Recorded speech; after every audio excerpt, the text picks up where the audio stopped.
দেরি হলেও প্রভুকে পেয়েছি, এটা হচ্ছে বড় সৌভাগ্যের বিষয়। তা আপনারা হয়তো অনেকে প্রভুকে আগে শ্রবণ করেছেন, দেখেছেন। সব থেকে বড় একটা মানে ইন্ট্রোডিউস যদি আমি করি, সব থেকে যেটা বড় পরিচয়,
হরে কৃষ্ণ কৃষ্ণ কৃষ্ণ হরে হরে, হরে রাম রাম রাম হরে হরে। সবচেয়ে বড় পরিচয় হচ্ছে আমি আপনাদের সেবক, সেবক হিসেবে আসছি আপনাদের সামনে একটু সেবা করার জন্য।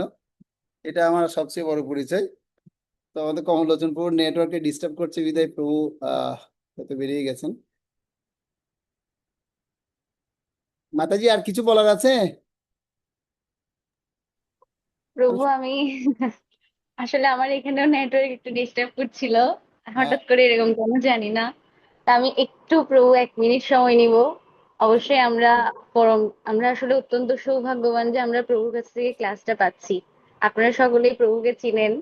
তা আমরা প্রভুর কাছ থেকে আগেও ক্লাস পেয়েছি, কিন্তু এসএস এর মধ্যে যে আমরা এই প্রভুর কাছ থেকে যে ক্লাসটা পাচ্ছি এটা আসলে আমাদের অনেক সৌভাগ্য।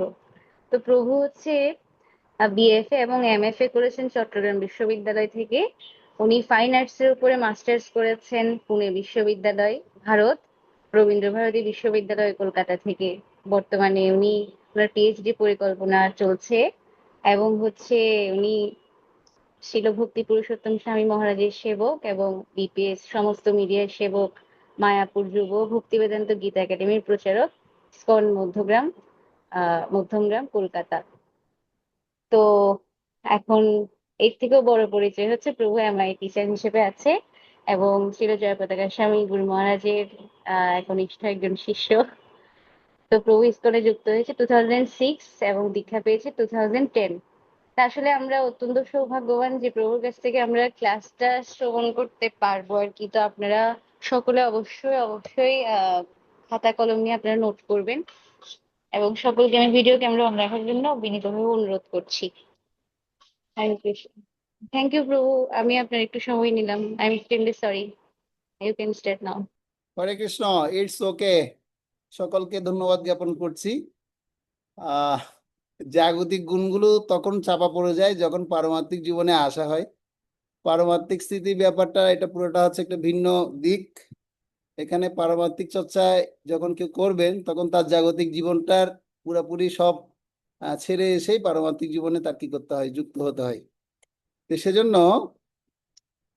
এই কৃষ্ণ ভবনামৃতে যারা প্রবেশ করেন তারা জাগতিক দুয়ারটা বন্ধ করে এসেই পারমার্থিক দুয়ারটাকে খোলার জন্য আসেন।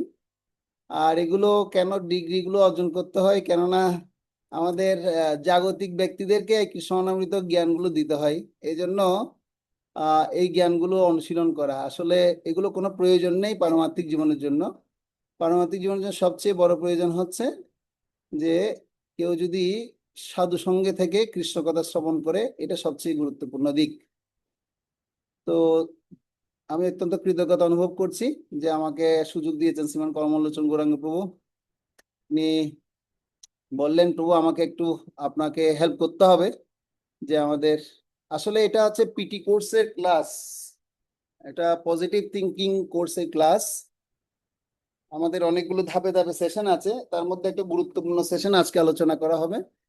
তো সেশন শুরু করার পূর্বে আমি একটু জিজ্ঞাসা করতে চাই, আপনাদের মঙ্গলাচরণ এবং যে রাধা মাধব কীর্তন কি হয়েছে মাতাজি? হ্যাঁ প্রভু হয়েছে। ওকে।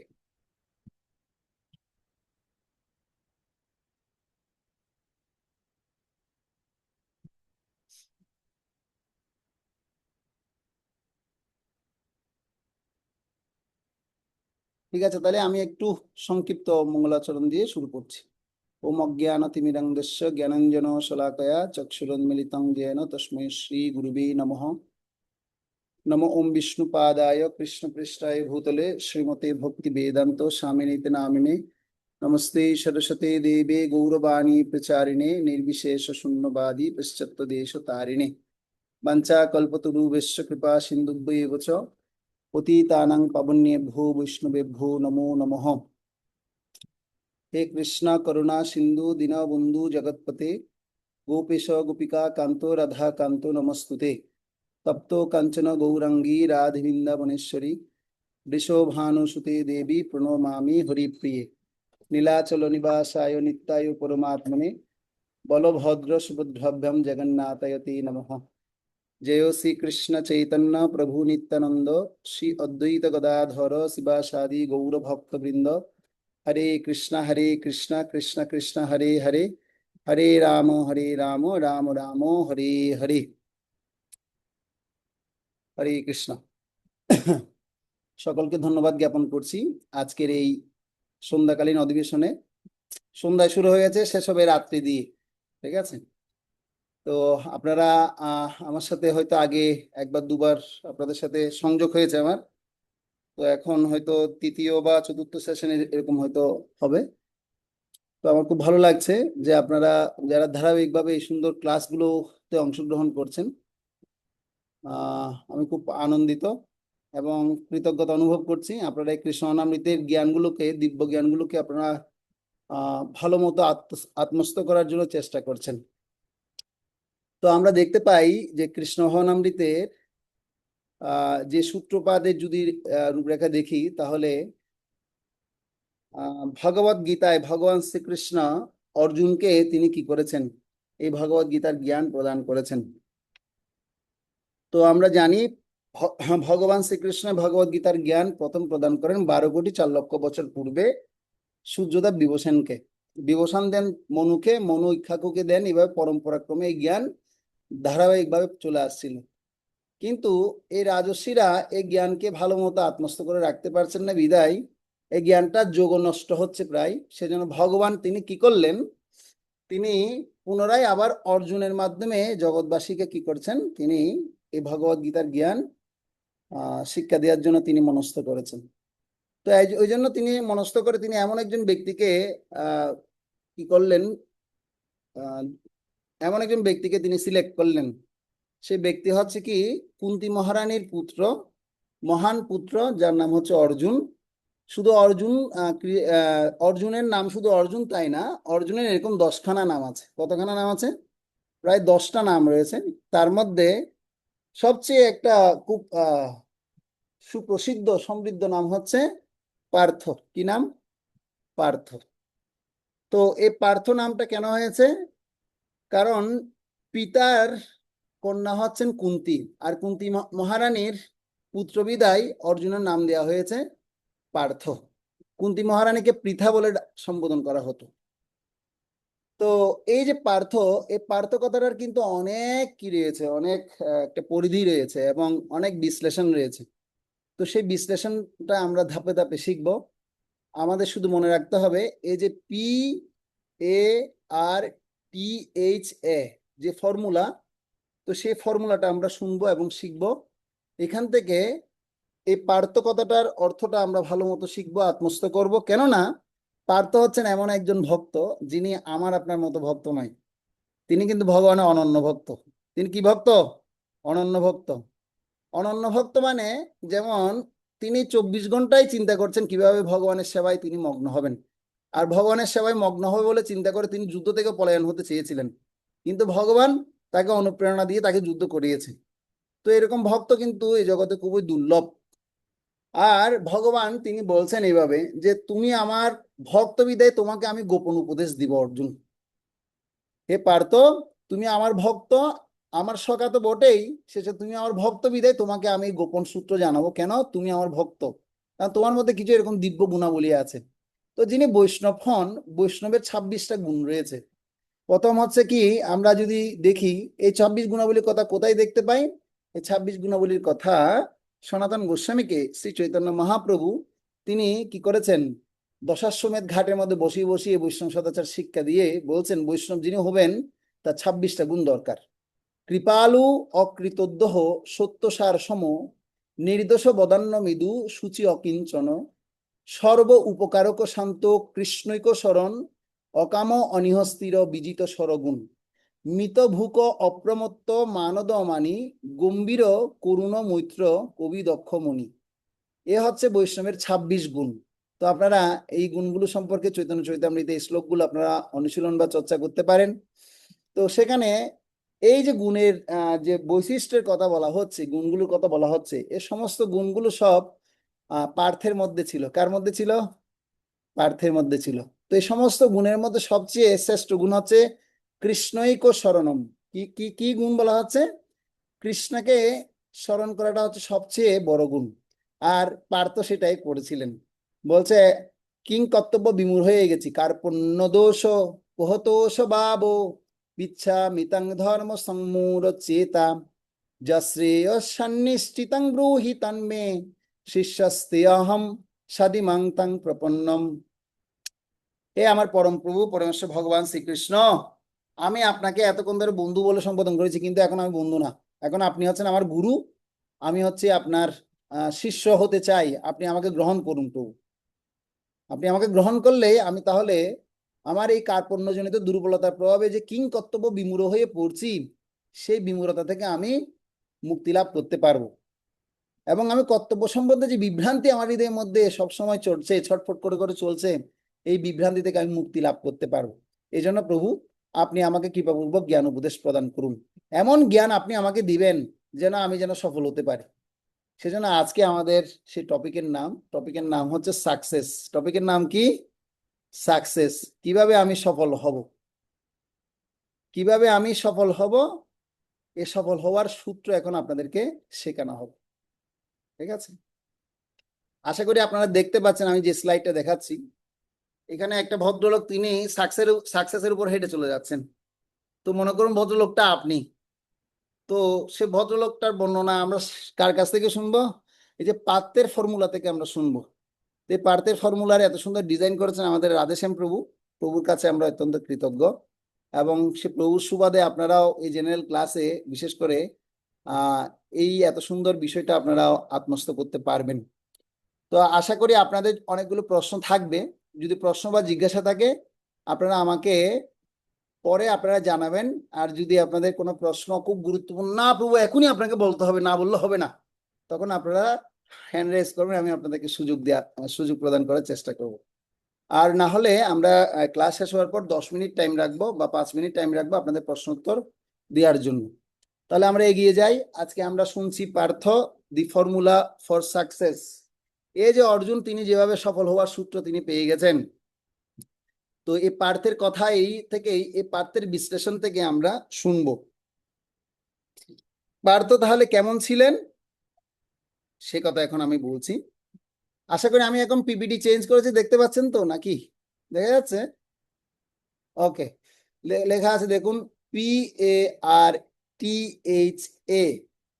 কি লেখা আছে? PARTHA, পার্থ।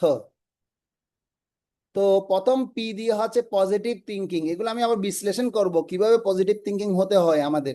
এটা বিশাল একটা ক্লাস, আমি জানি না কতক্ষণে আমি আপনাদেরকে এটা সামারাইজ করে শেষ করতে পারবো। তারপর আমি চেষ্টা করছি আপনাদের এই নির্দিষ্ট সময়ের মধ্যে ক্লাসটাকে গুছিয়ে বলার জন্য।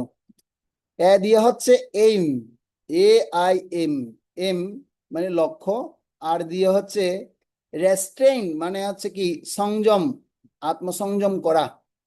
টি দিয়ে হচ্ছে ট্রেনিং, প্রশিক্ষণ, এস দিয়ে হচ্ছে হার্ড ওয়ার্ক, আর এ দিয়ে হচ্ছে অ্যাবিডিং ইন্টারেস্ট, আগ্রহ ধরে রাখা। অর্থাৎ এই সমস্ত বৈশিষ্ট্যগুলো যার মধ্যে বিরাজমান তিনি হচ্ছেন পার্থ। বুঝতে পারছেন? এই সমস্ত কোয়ালিটিস গুলো কার মধ্যে বিরাজমান?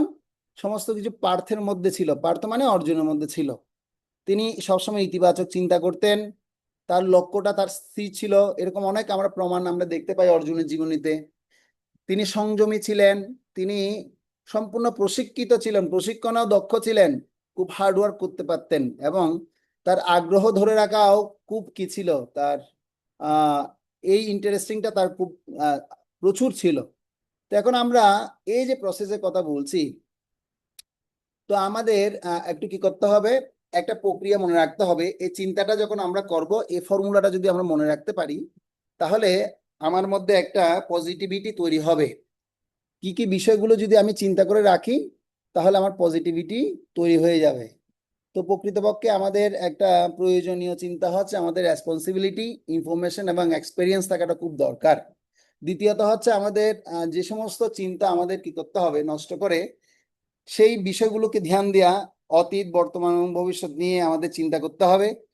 তো আমাদের বেশিরভাগ আমরা বেশি ভেঙে পড়ি অতীত এবং ফিউচার নিয়ে, কিন্তু first is last, present is gift, but future is mystery. তো প্রেজেন্টটা হচ্ছে গিফট, পাস্টটা হচ্ছে আমাদের যা করি সেটা অতীত হয়ে যায়, কিন্তু আমরা অতীত এবং ফিউচার নিয়ে বেশি ভাবি, বর্তমানটা নিয়ে ভাবি কম।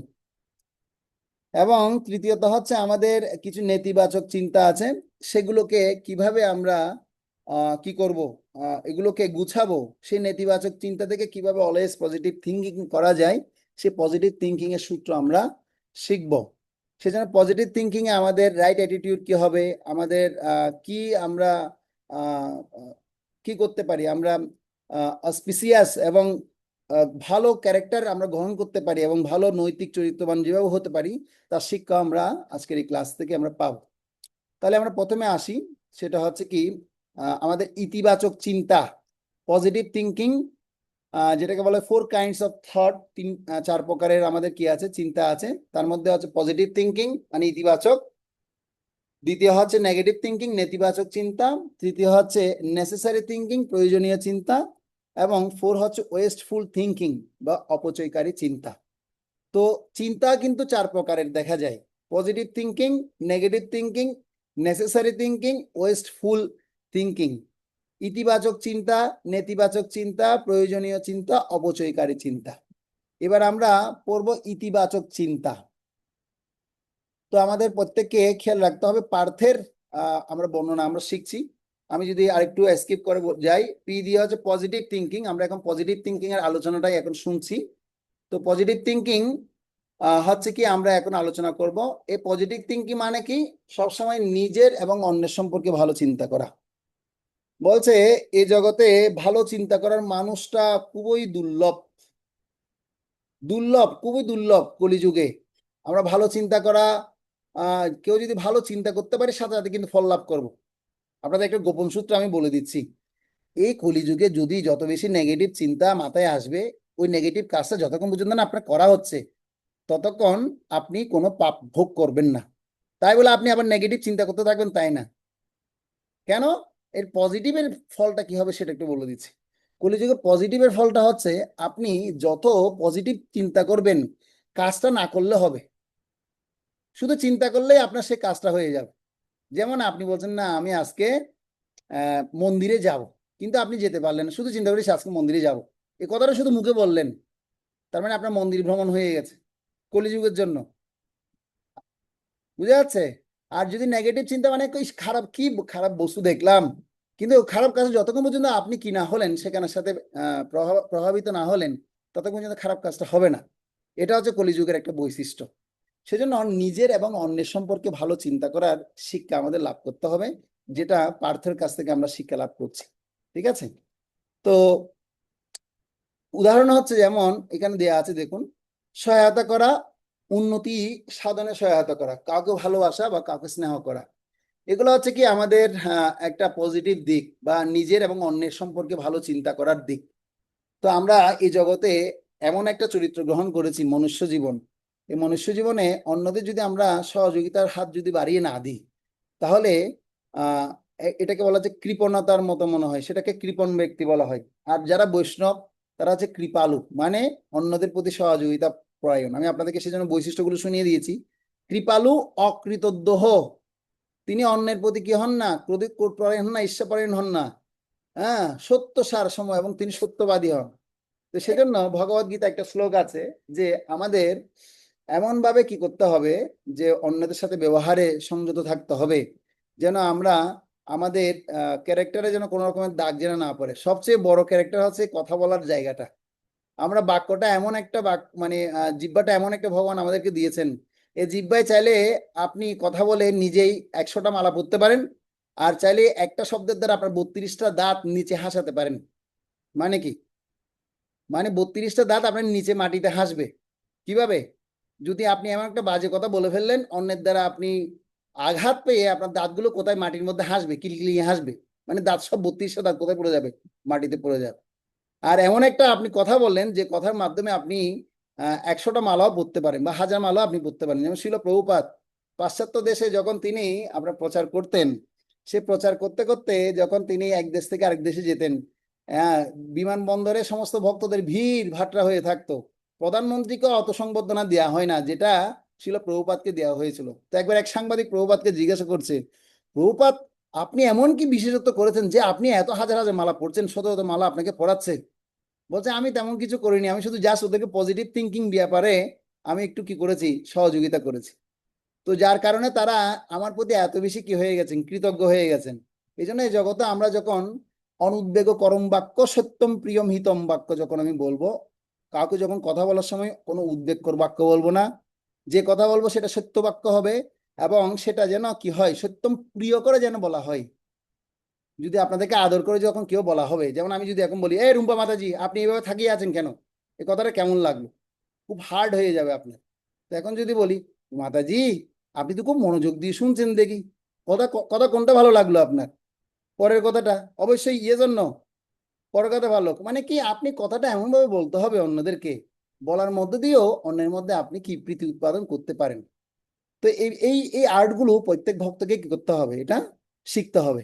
তো এটাকে বলা হচ্ছে আমাদের মূলত পজিটিভ থিঙ্কিং ব্যাপার, যেটা নিজের এবং অন্য সম্পর্কে ভালো চিন্তা করা, অন্যের সাথে ভালো কথা বলা, ভালোবাসা এবং কাউকে স্নেহ করার পন্থার কথা বলা হচ্ছে।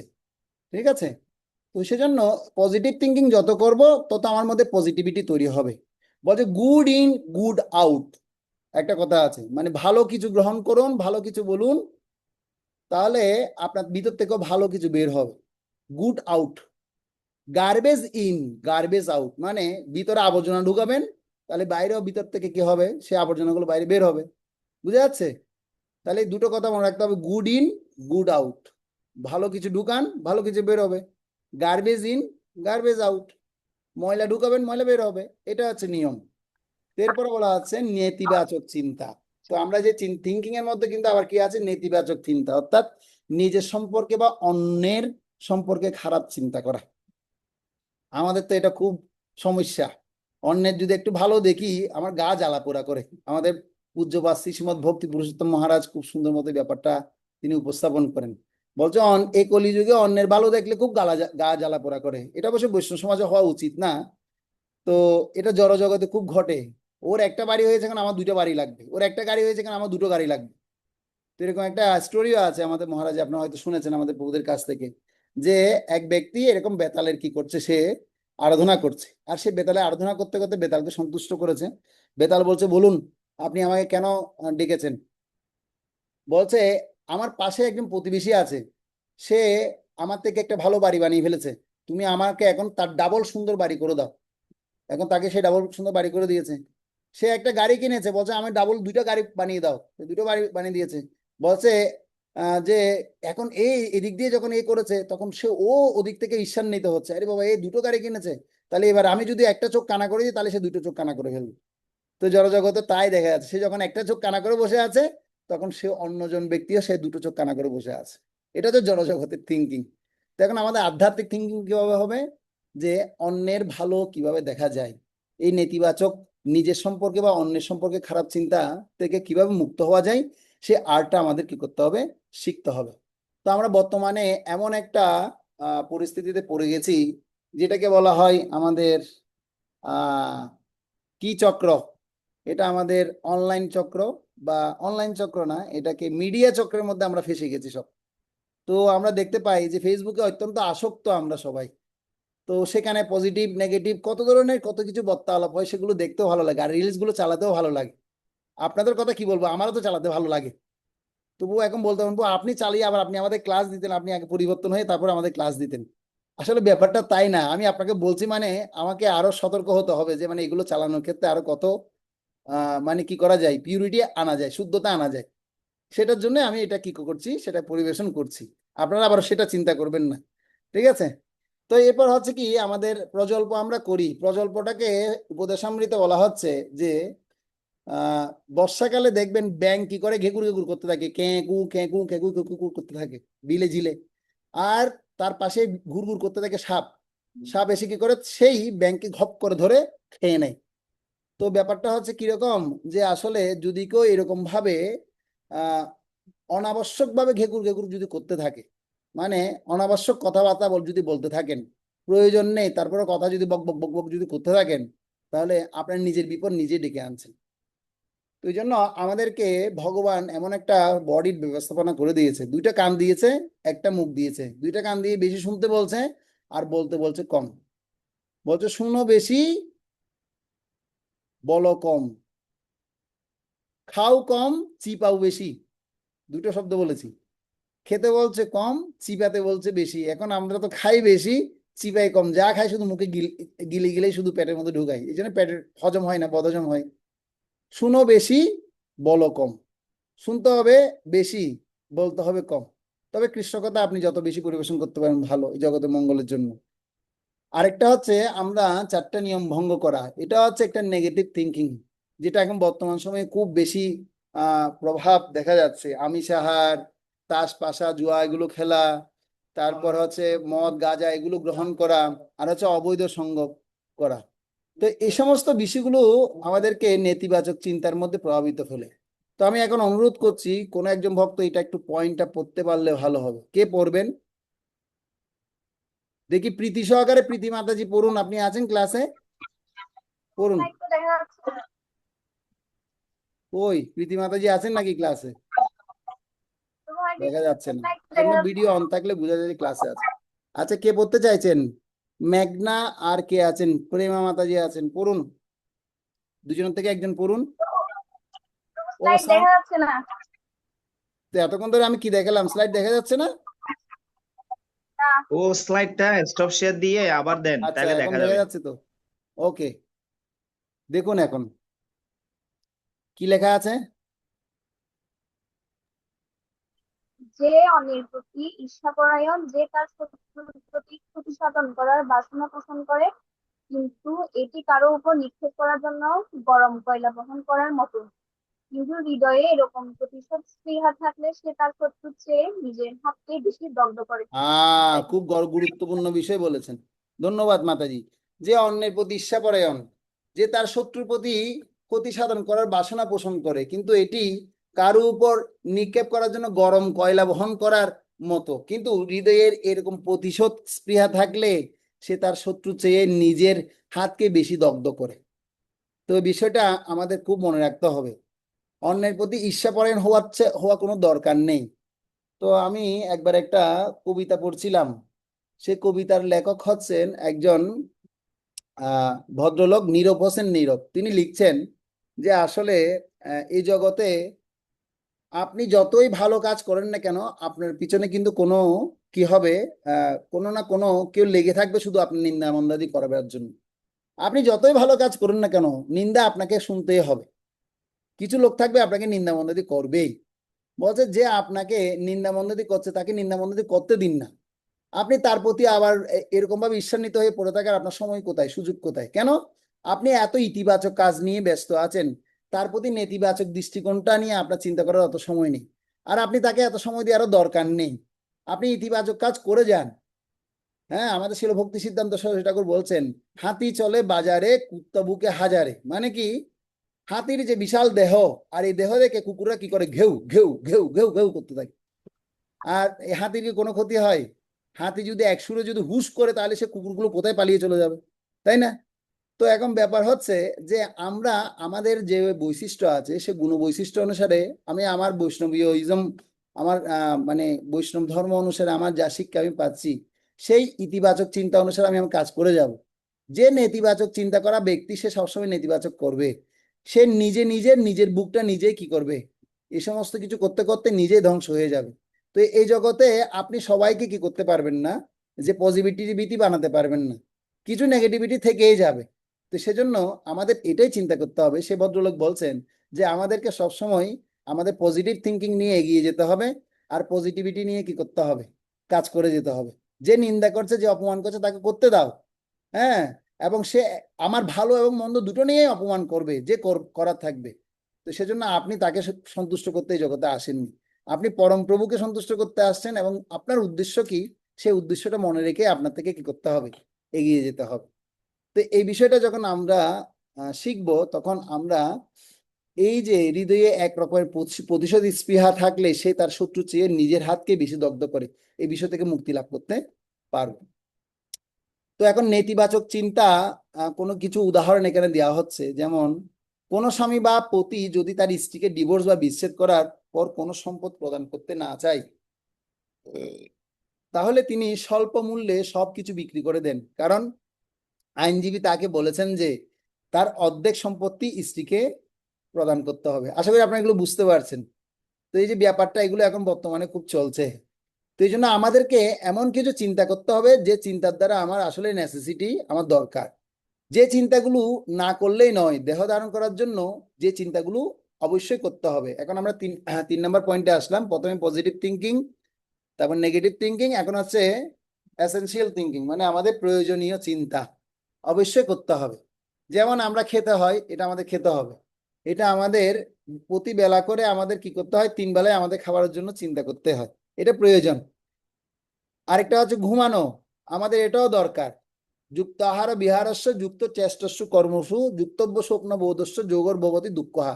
আমি যদি ভালো ভক্তি অনুশীলন করতে চাই, তাহলে আমাকে খেতে হবে নিয়মিত, নিয়মিত ঘুমও দরকার। 6 ঘন্টা ঘুম আপনার শরীরের জন্য দরকার, এবং আপনার পর্যাপ্ত খাবারও দরকার। তো এখন ব্যাপার হচ্ছে, আপনি যদি অত্যাহার করেন এবং আপনি যদি অধিক যদি এগুলোতে করেন, তাহলে আপনার এটা নেগেটিভিটি চলে আসছে। অত্যাহার প্রয়াসস্য প্রজল্প নিয়মাগ্রহ জনসংঘর্ষ লল্লঞ্চ সরবিভক্তি বিনশ্যতি। তো এই জন্য আমাদের এই ব্যাপারে খুব সাবধান থাকতে হবে যে আমরা কোনটা নিট, দুইটা কথা, একটা আছে নিট NEED নিট, আরেকটা আছে গ্রিট GREED, গ্রিট মানে লোভ। একটা আছে নিট মানে প্রয়োজন, আরেকটা গ্রিট মানে হচ্ছে লোভ। তো কোনটা প্রয়োজন আর কোনটা লোভ সেটা বুঝতে হবে, বুঝা যাচ্ছে? একটা হচ্ছে প্রয়োজন, NEED নিট মানে হচ্ছে প্রয়োজন, আর GREED মানে হচ্ছে গ্রিট, গ্রিট মানে হচ্ছে লোভ। তো প্রয়োজন কোনটা সেটা ধরতে হবে, আর লোভ জিনিসটা আমাদের পরিত্যাগ করতে হবে। সেজন্য আমাদের এই সমস্ত ব্যাপারে ধ্যান দিতে হবে, অপচয় বা অপব্যবহারকারী চিন্তাকে বাদ দিতে হবে। তো এক্ষেত্রে আমাদের যে চিন্তাগুলো করা দরকার নেই, যেমন অপরের উন্নতিতে সাহায্য করতে যদি না পারা, হ্যাঁ, তো সেই যেগুলো আমি করতে পারছি না, তাহলে আমি বাদ দিব। কিভাবে ছলনা করে অন্যকে বিপদে ফেলা যায়, নিজের স্বার্থ সিদ্ধি করা যায়, এই ধরনের কাজগুলো আমরা করব। তো এগুলোকে কি করা হচ্ছে, এগুলো হচ্ছে অপচয় এবং অপব্যবহার ব্যয়কারী চিন্তা, যেটা আমি আপনাদেরকে একটু আগে বেতালের উদাহরণ দিয়েছিলাম। ঠিক আছে? তো এই জন্য চাণক্য পণ্ডিত বলছে আমাদের কিভাবে চিন্তার একটা প্রসেস তিনি আমাদেরকে শিখিয়েছেন। চিন্তা চিত্তা সমযুক্ত বিন্দু মাত্রেন বিশেষত নির্জীব দহতি চিতা সজীব দহতি চিন্তা। মানে চিন্তা ও চিতা উচ্চারণের প্রায় একই কথা, কেবল একটি বিন্দুর পার্থক্য। চিতা একটি মৃতদেহকে পোড়ায়, আর জীবিত দেহকে পোড়ায় চিন্তা। সেজন্য আমরা এমন কিছু কাজ করব না যে কাজের জন্য আমাকে বারবার চিন্তিত হতে হবে, বারবার চিন্তিত হতে হবে, বারবার চিন্তিত হতে হবে। আর এই বারবার চিন্তাটা আমাকে মৃত্যু সমতুল্য করে, মৃত্যু থেকেও বেশি বিপজ্জনক বলে বলা হচ্ছে, চাণক্য পণ্ডিত বলছেন। বুঝা যাচ্ছে কি বলতে চাইছি? তো সেজন্য আমাদেরকে এমন কোনো কাজ আমরা করব না বারবার আমাকে ভাবিয়ে তুলবে। এমন কাজ আমাদের করা দরকার যে কাজের মাধ্যমে আমার প্রকৃত নীতি তৈরি হবে। ঠিক আছে, এই ব্যাপারটা আমরা খুব খেয়াল করব। এই জন্য এই চিন্তাটা আসে কোথা থেকে? বলছে আমরা যা কিছু করি তা শুরু হয় চিন্তা থেকে। চিন্তা মানুষের আহ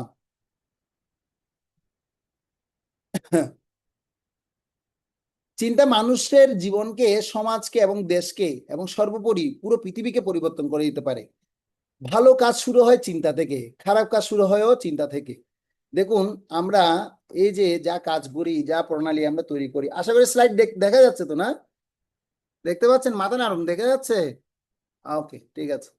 তো এই যে আমরা আহ যে কাজের কথা চিন্তা করি, প্রথমে মানসিকভাবে মনের থেকে আগে শব্দ উৎপন্ন হয়। কি তৈরি হয়? চিন্তা থেকে শব্দ তৈরি হয়। শব্দ থেকে কি হয়? শব্দগুলো তৈরি হতে হতে একটা, দুটো, তিনটে, চারটে, পাঁচটে করে করে শব্দ তৈরি হতে হতে বাক্য তৈরি হয়। বাক্য থেকে সেগুলো মানে কথায় রূপান্তরিত হয়। আর কথাটা যখন বেরিয়ে আসবে তখন সেটা আমার চরিত্র তৈরি হয়। সেটা আমার কি তৈরি হয়? চরিত্র তৈরি হয়। আর চরিত্রটা যখন আমি অনুশীলন করতে থাকি তখন একটা সংস্কৃতি তৈরি হয়। ঠিক আছে, যেমন আমি যদি একটা নেগেটিভ উদাহরণ দিই, আমি চিন্তা করছি সিগারেট খাবো। এবার সিগারেট খাবো কথা বলেছি, মানে এবার পাশে কোথায় দোকান আছে সিগারেট কিনতে পাওয়া যায়, আগে সিগারেট কিনে নিয়ে আসলাম। নিয়ে আসার পর এবার আমি যখন খাচ্ছি, এবার খেতে খেতে আমার চরিত্রের মধ্যে সেটা প্রস্ফুটিত হয়ে গেছে। এরকম অনেক ব্যক্তির উদাহরণ আমি দিতে পারি। আমি ব্যক্তিগতভাবে আমি দেখেছি। আমি যখন একটা ব্যাচেলার হোস্টেলে ছিলাম, ছাত্র রুমে ছিলাম, তো সেখানের মধ্যে এক ভদ্রলোক সবসময় শুধু সিগারেটের ধ্যান করতো। সে 2 মিনিট পর পর এক একটা সিগারেট খেত। আর আমি চিন্তা করছি এই মানুষটা শুধু এই সিগারেটের ধ্যানে মগ্ন হয়ে আছে। তো তার মানে তার চিন্তাটা হচ্ছে পুরো সিগারেট ভাবনাময় জীবন। তো এরকম সে নেগেটিভ চিন্তা করতে করতে তার চিন্তাটা সবসময় সেদিক দিয়েই কি করছে? খারাপ কাজের দিকেই তাকে প্রভাবিত করছে। তো ভালো চিন্তা কি করতে হবে? আমি যখন বৃহস্পতিবার আসে, আমার শুধু মাথার মধ্যে থাকতো কখন বৃহস্পতিবারটা আসবে, কখন আমি একটু মন্দিরে যেতে পারবো, ভক্ত সঙ্গ করতে পারবো, একটু কৃষ্ণপ্রসাদ আস্বাদন করতে পারবো। এটা হচ্ছে কি ভালো কাজের চিন্তা, আমি পজিটিভিটি। তো আমাদেরকেও এমন ভাবে চিন্তা করতে হবে, নেগেটিভিটি বাদ দিতে হবে, পজিটিভিটি হৃদয়ের মধ্যে আনতে হবে। Good in good out, garbage in garbage out, এই বিষয়টা আমাদের প্রত্যেককে মনে রাখতে হবে। সেজন্য কেউ যদি তার চিন্তার গতি পরিবর্তন করে দিতে পারে তাহলে সেটা বিরাট পরিবর্তন হয়ে যাবে। অর্জুনের মনের চিন্তাটা শুধু ভগবান চেঞ্জ করে দিয়েছেন, যার কারণে তিনি কি করতে পেরেছেন? তিনি জয়লাভ করতে পেরেছিলেন। তো আমাদেরকে সেজন্য চিন্তা সমূহকে বাস্তবায়নে আমাদের কি পদক্ষেপ নিতে হবে? প্রথম হচ্ছে আপনার ভাবনা সমূহ পর্যবেক্ষণ করুন। প্রথমে আপনি আগে চিন্তা করুন, আগে কি করুন, আপনার থিঙ্কিংটা কোথায় দিচ্ছেন সেটা আগে পর্যবেক্ষণ করুন। তা কথা হবে। আপনার কথা সমূহ পর্যবেক্ষণ করুন, তা কার্য হবে, যে কথা আমি একটু আগে আপনাদেরকে শুনিয়েছি। আপনার কার্যসমূহ পর্যবেক্ষণ করুন, তা অভ্যাস হবে, এবং আপনার অভ্যাস সমূহ পর্যবেক্ষণ করুন, তা চরিত্র হবে, এবং আপনার চরিত্রকে পর্যবেক্ষণ করুন, তা আপনার সংস্কৃত হবে। তো সেজন্য সৎসঙ্গে স্বর্গে বাস, অসৎসঙ্গে সর্বনাশ। এখন আপনাদের বলতে হবে সৎসঙ্গ মানে যে কি সঙ্গ? সৎসঙ্গ মানে সাধু সঙ্গ। সাধু সঙ্গ সর্বশাস্ত্রে কয়, লবে মাত্র সাধু সঙ্গে সর্বসিদ্ধি হয়। আপনারা যদি সাধু সঙ্গ করছি বিদায় আমাদের চিন্তা চেতনার মধ্যে কৃষ্ণ সবসময় বিরাজ করছে। খেতে গেলেও কৃষ্ণ চিন্তা, ঘুমাতে গেলেও কৃষ্ণের চিন্তা, পড়তে গেলেও কৃষ্ণের চিন্তা, গাড়িতে উঠলেও কৃষ্ণের চিন্তা। আরে কৃষ্ণ ছাড়া আর কিছুই নাই। কৃষ্ণটা এমন ভাবে মাথায় ঢুকিয়ে দিয়েছে আমাদেরকে। তো এটা কি ভালো হয়েছে না খারাপ হয়েছে বলুন? ভালো হয়েছে কিনা? মাথায় রাখুন, মনে হয় ভালো হয়নি। আপনাদের খুব বিপদে ফেলে দিয়েছে কৃষ্ণকে মাথায় ঢুকিয়ে দিয়ে। কি বিপদে ফেলেছে নাকি পজিটিভ করেছে? তো ভালো চিন্তা দিয়েছে বিদায় আমাদের সবসময় ভালো ভাবনায় আমরা থাকতে পারি। সেজন্য এই কৃষ্ণ ভাবনামৃতে আমাদেরকে ভালো থাকাটা খুব দরকার। তো সেটা কিভাবে ভালো থাকতে পারবো? যত আমরা কৃষ্ণের চিন্তা করব। সবকিছু শুরু হয় চিন্তা থেকে। সবকিছু শুরু হবে চিন্তা থেকে। দৃষ্টিভঙ্গি বদলান, জীবন বদলে যাবে। হ্যাঁ, বদলে যাও, বদলে দাও, একটা কথা আছে না? বদলে যাও, বদলে দাও। আমি নিজে যদি না বদলাই তাহলে অন্যদেরকে বদলাবো কিভাবে? সেজন্য আমাকে এটা হৃদয়ের মধ্যে আনতে হবে। দেখুন এখানে একটা কাগজের মধ্যে লেখা আছে আই কান্ট ডু ইট, তারপর সিজার দিয়ে কি করা হচ্ছে? ও টিটা কেটে দেওয়া হচ্ছে আই ক্যান ডু ইট। মানে কি? প্রথম আছে আমি করতে পারবো না, কিন্তু লিখে দেওয়া হয়েছে না, এটা করতে পারবো না, এটাকে বাদ দিয়ে দিতে হবে। টিটাকে কেটে ফেলে দিলে তো হয়ে যাচ্ছে। তাহলে আই ক্যান ডু ইট, আমি এটা করতে পারবো। করতে পারবো না কেন?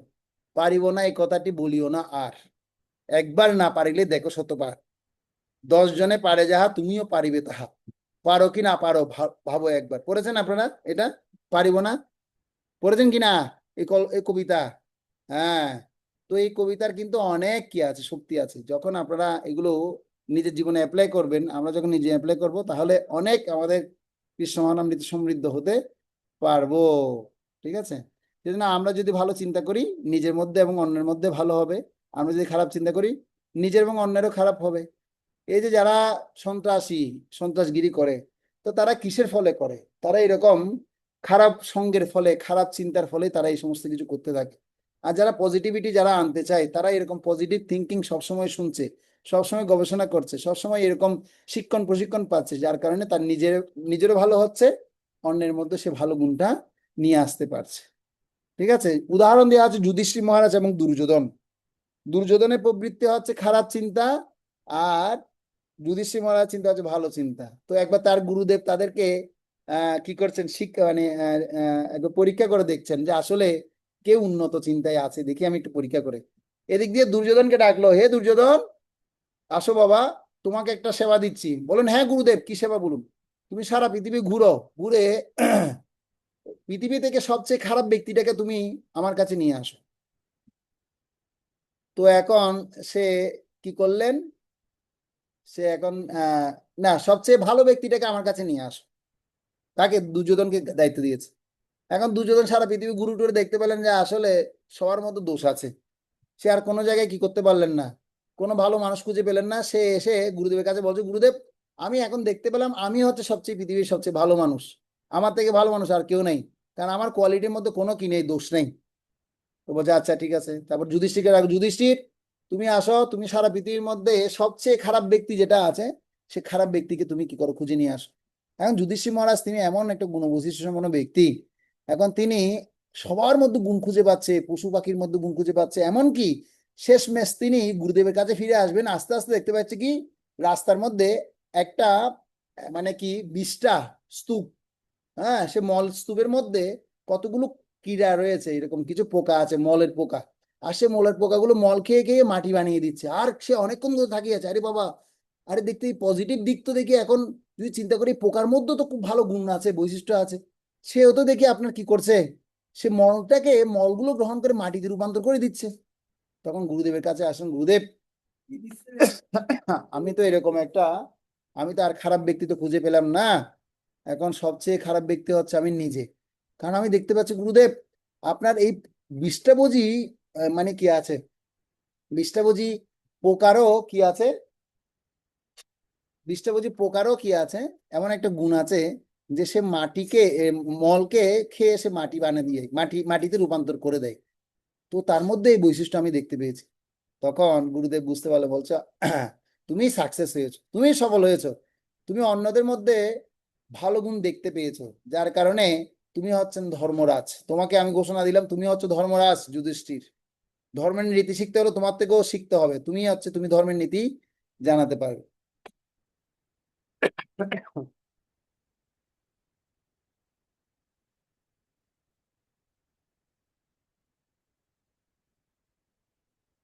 তাহলে আমরা এটা দেখতে পাচ্ছি যে যদি ভালো চিন্তা করি, নিজের এবং অন্যেরও ভালো হবে। তো যুধিষ্ঠির মহারাজ সেজন্য তিনি শশাঙ্ক পৃথিবীর অধীশ্বর হলেন, তাকে রাজ্য পরিচালনার ভার দিয়েছিলেন। আর দুর্যোধন সে এইরকম দুরাচারী ছিল বিধায় তার মৃত্যু হয়েছিল। যেমন এখানে আমি যদি এখন আপনাদেরকে বলি, কি দেখতে পাচ্ছেন আপনারা? আপনি যেটা চিন্তা করছেন সেটা কি মনে হয়, কি মনে হয় বলুন? তো আপনারা যারা এখন বক্তব্য বলছেন, এইগুলো জগন্নাথের চোখ প্রভু, এটাই বলবেন, আপনারা বলবেন কিনা? কারণ আপনাদের চোখের মধ্যে শুধু জগন্নাথই দেখতে পাচ্ছেন এখন, দুইটা চোখ মাঝখানে কালো। এখন যদি কোনো একটা জাগতিক মানুষকে, সে জগন্নাথকে চিনে না, কিচ্ছু চিনে না, সে কি বলবে? বলছে একটা সাদা, দুইটা সাদা বৃত্ত, দুইটা কালো বৃত্ত, মাঝখানে আবার একটা লাল বৃত্ত দেখতে পাচ্ছি, এই কথা বলবেন কিনা? কারণ তার চেতনার মধ্যে কি নেই, সে জগন্নাথ তার চেতনার মধ্যে নেই। তো আপনি যেটা চিন্তা করছেন, এমন নয় যে তা কেউ দেখছে না, ভগবান অবশ্যই তা দেখছেন। সেজন্য আমরা সবসময় যখন ভগবানের চিন্তায় থাকবো, তখন আমাদের মধ্যে সেটা কি হবে, পজিটিভিটি তৈরি হবে। আপনার কোনো আহ আমরা যেটা করি, আমাদের কোনো ভাবনাই কিন্তু কি থাকে না, গুপ্ত থাকে না। আমরা যা কাজ করি সমস্ত কিছু কিন্তু অবজারভেশন করছেন 14 জন, কতজন?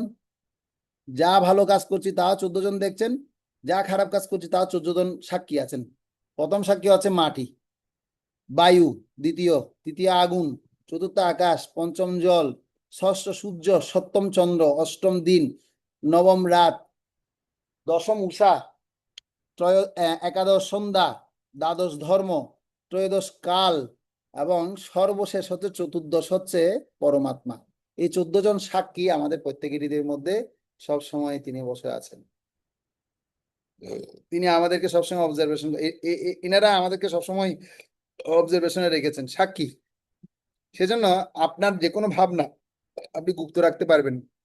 আমরা যা চিন্তা করি এই 14 জনেরই কি আছে, সাক্ষী রয়েছে। আর এই সাক্ষীগুলোকে যিনি লিপিবদ্ধ করে রাখছেন তাদের মধ্যে একজন হেড আছেন। সে হেডটার নাম হচ্ছে কি? চিত্রগুপ্ত। কি নাম? চিত্রগুপ্ত। আর এই চিত্রগুপ্ত তিনি কি করছেন?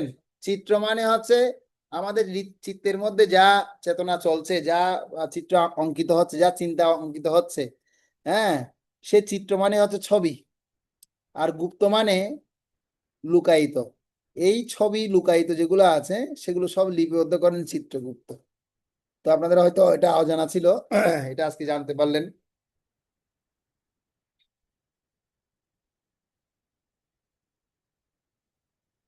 ঠিক আছে। সেজন্য আমরা যা কিছু করছি সব ছবি তুলে নেওয়া হচ্ছে। যখন কাঠগড়ায় দাঁড়াবো তখন সব দেখানো হবে। আপনারা পঞ্চম স্কন্ধে নরকের বর্ণনাটা পড়বেন, সেখানে কিভাবে ছবিগুলো সব দেখানো হয় তখন দেখতে পারবে। নরক দেখিয়েছিল প্রভু কখনো আপনাদেরকে? নরক কেমন হবে দেখিয়েছে কিনা? দেখায়নি? হ্যাঁ, তাহলে তো দেখে দেখে নিয়েছেন আপনারা। তো ভাগবতম অনুসারে আপনারা একবার দেখবেন, ভাগবতমের শিক্ষা আরো সুন্দর মতো বর্ণনা দেওয়া হয়েছে। তো নরকের যখন বর্ণনা যখন দেখবো, যখন শুনবো, তখন আর কোনো কিছু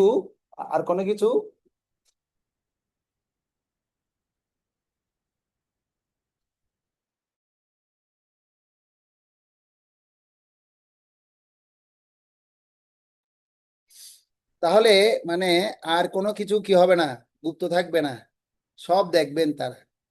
তো এই জন্য আমাদের এই জায়গায় কি করতে হবে? সাবধান হতে হবে। সেজন্য আমাদেরকে, আমরা যা চিন্তা করছি ভগবান তা দেখছেন, এবং ভগবান উপযুক্ত সময়ে উপযুক্ত ফল আমাদেরকে প্রদান করবেন। ঠিক আছে। তো এই একটা চিন্তার আবেশের আইন রয়েছে, সে আইনটা একটু আমরা পড়তে চাই। আহ তনিকা রানী সরকার, মাতাজি পড়তে পারবেন আপনি এটা? পড়েন তো, একটু বড় করে করে পড়ুন।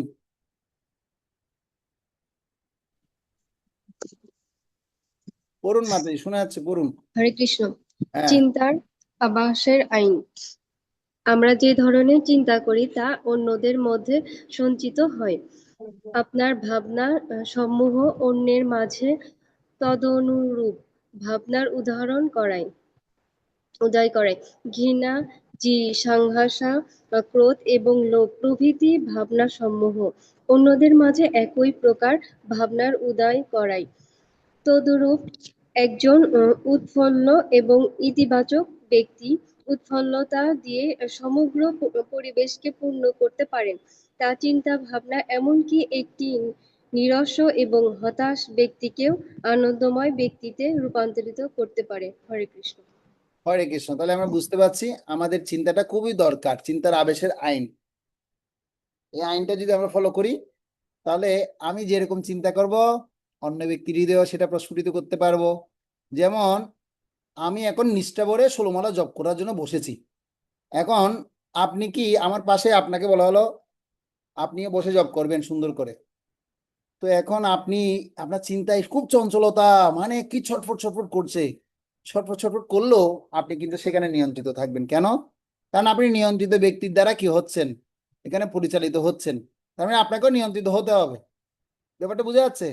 তো সেজন্য পরিবেশটা আপনি তৈরি করবেন। আমার চিন্তা আমি অন্যদের মাঝে যেভাবে দিব, অন্যরা সেটা আমাকে সেভাবে চিন্তা করবে, অন্যরা সেভাবে আমাকে ভাববে, অন্যরা সেভাবে আমার সে ভাবনা অনুসারে কাজ করবে।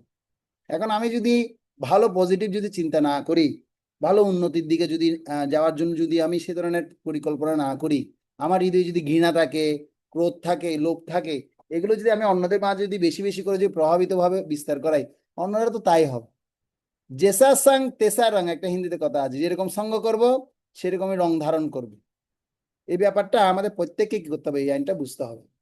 সেজন্য আমাদেরকে চিন্তার আবেশের আইনের পরিভাষাটা শিখতে হবে। বৈদিক ভাষায় একই বিষয় উপলব্ধি হয় যে যখন আপনার মন নেতিবাচক ভাবে শক্তিপ্রাপ্ত হয় তখন প্রাণের তরঙ্গ ব্যাহত হয়, এবং প্রাণের তরঙ্গ ব্যাঘাত দৈহিক এবং অসঙ্গতি এবং ব্যাধির সৃষ্টি করে, কারণ প্রাণের দ্বারাই কেবল দেহ ধারণ দেহ ধারণ হয়। আমি একটা কথা বলি আপনাদেরকে, আসলে আমরা যারা কৃষ্ণ ভাবনাময় অনুশীলন করছি, প্রচার করছি, আমাদের কিন্তু সবচেয়ে গুরুত্বপূর্ণ একটা জায়গাকে নিয়ে আমরা কাজ করছি আমাদের দেহের মধ্যে।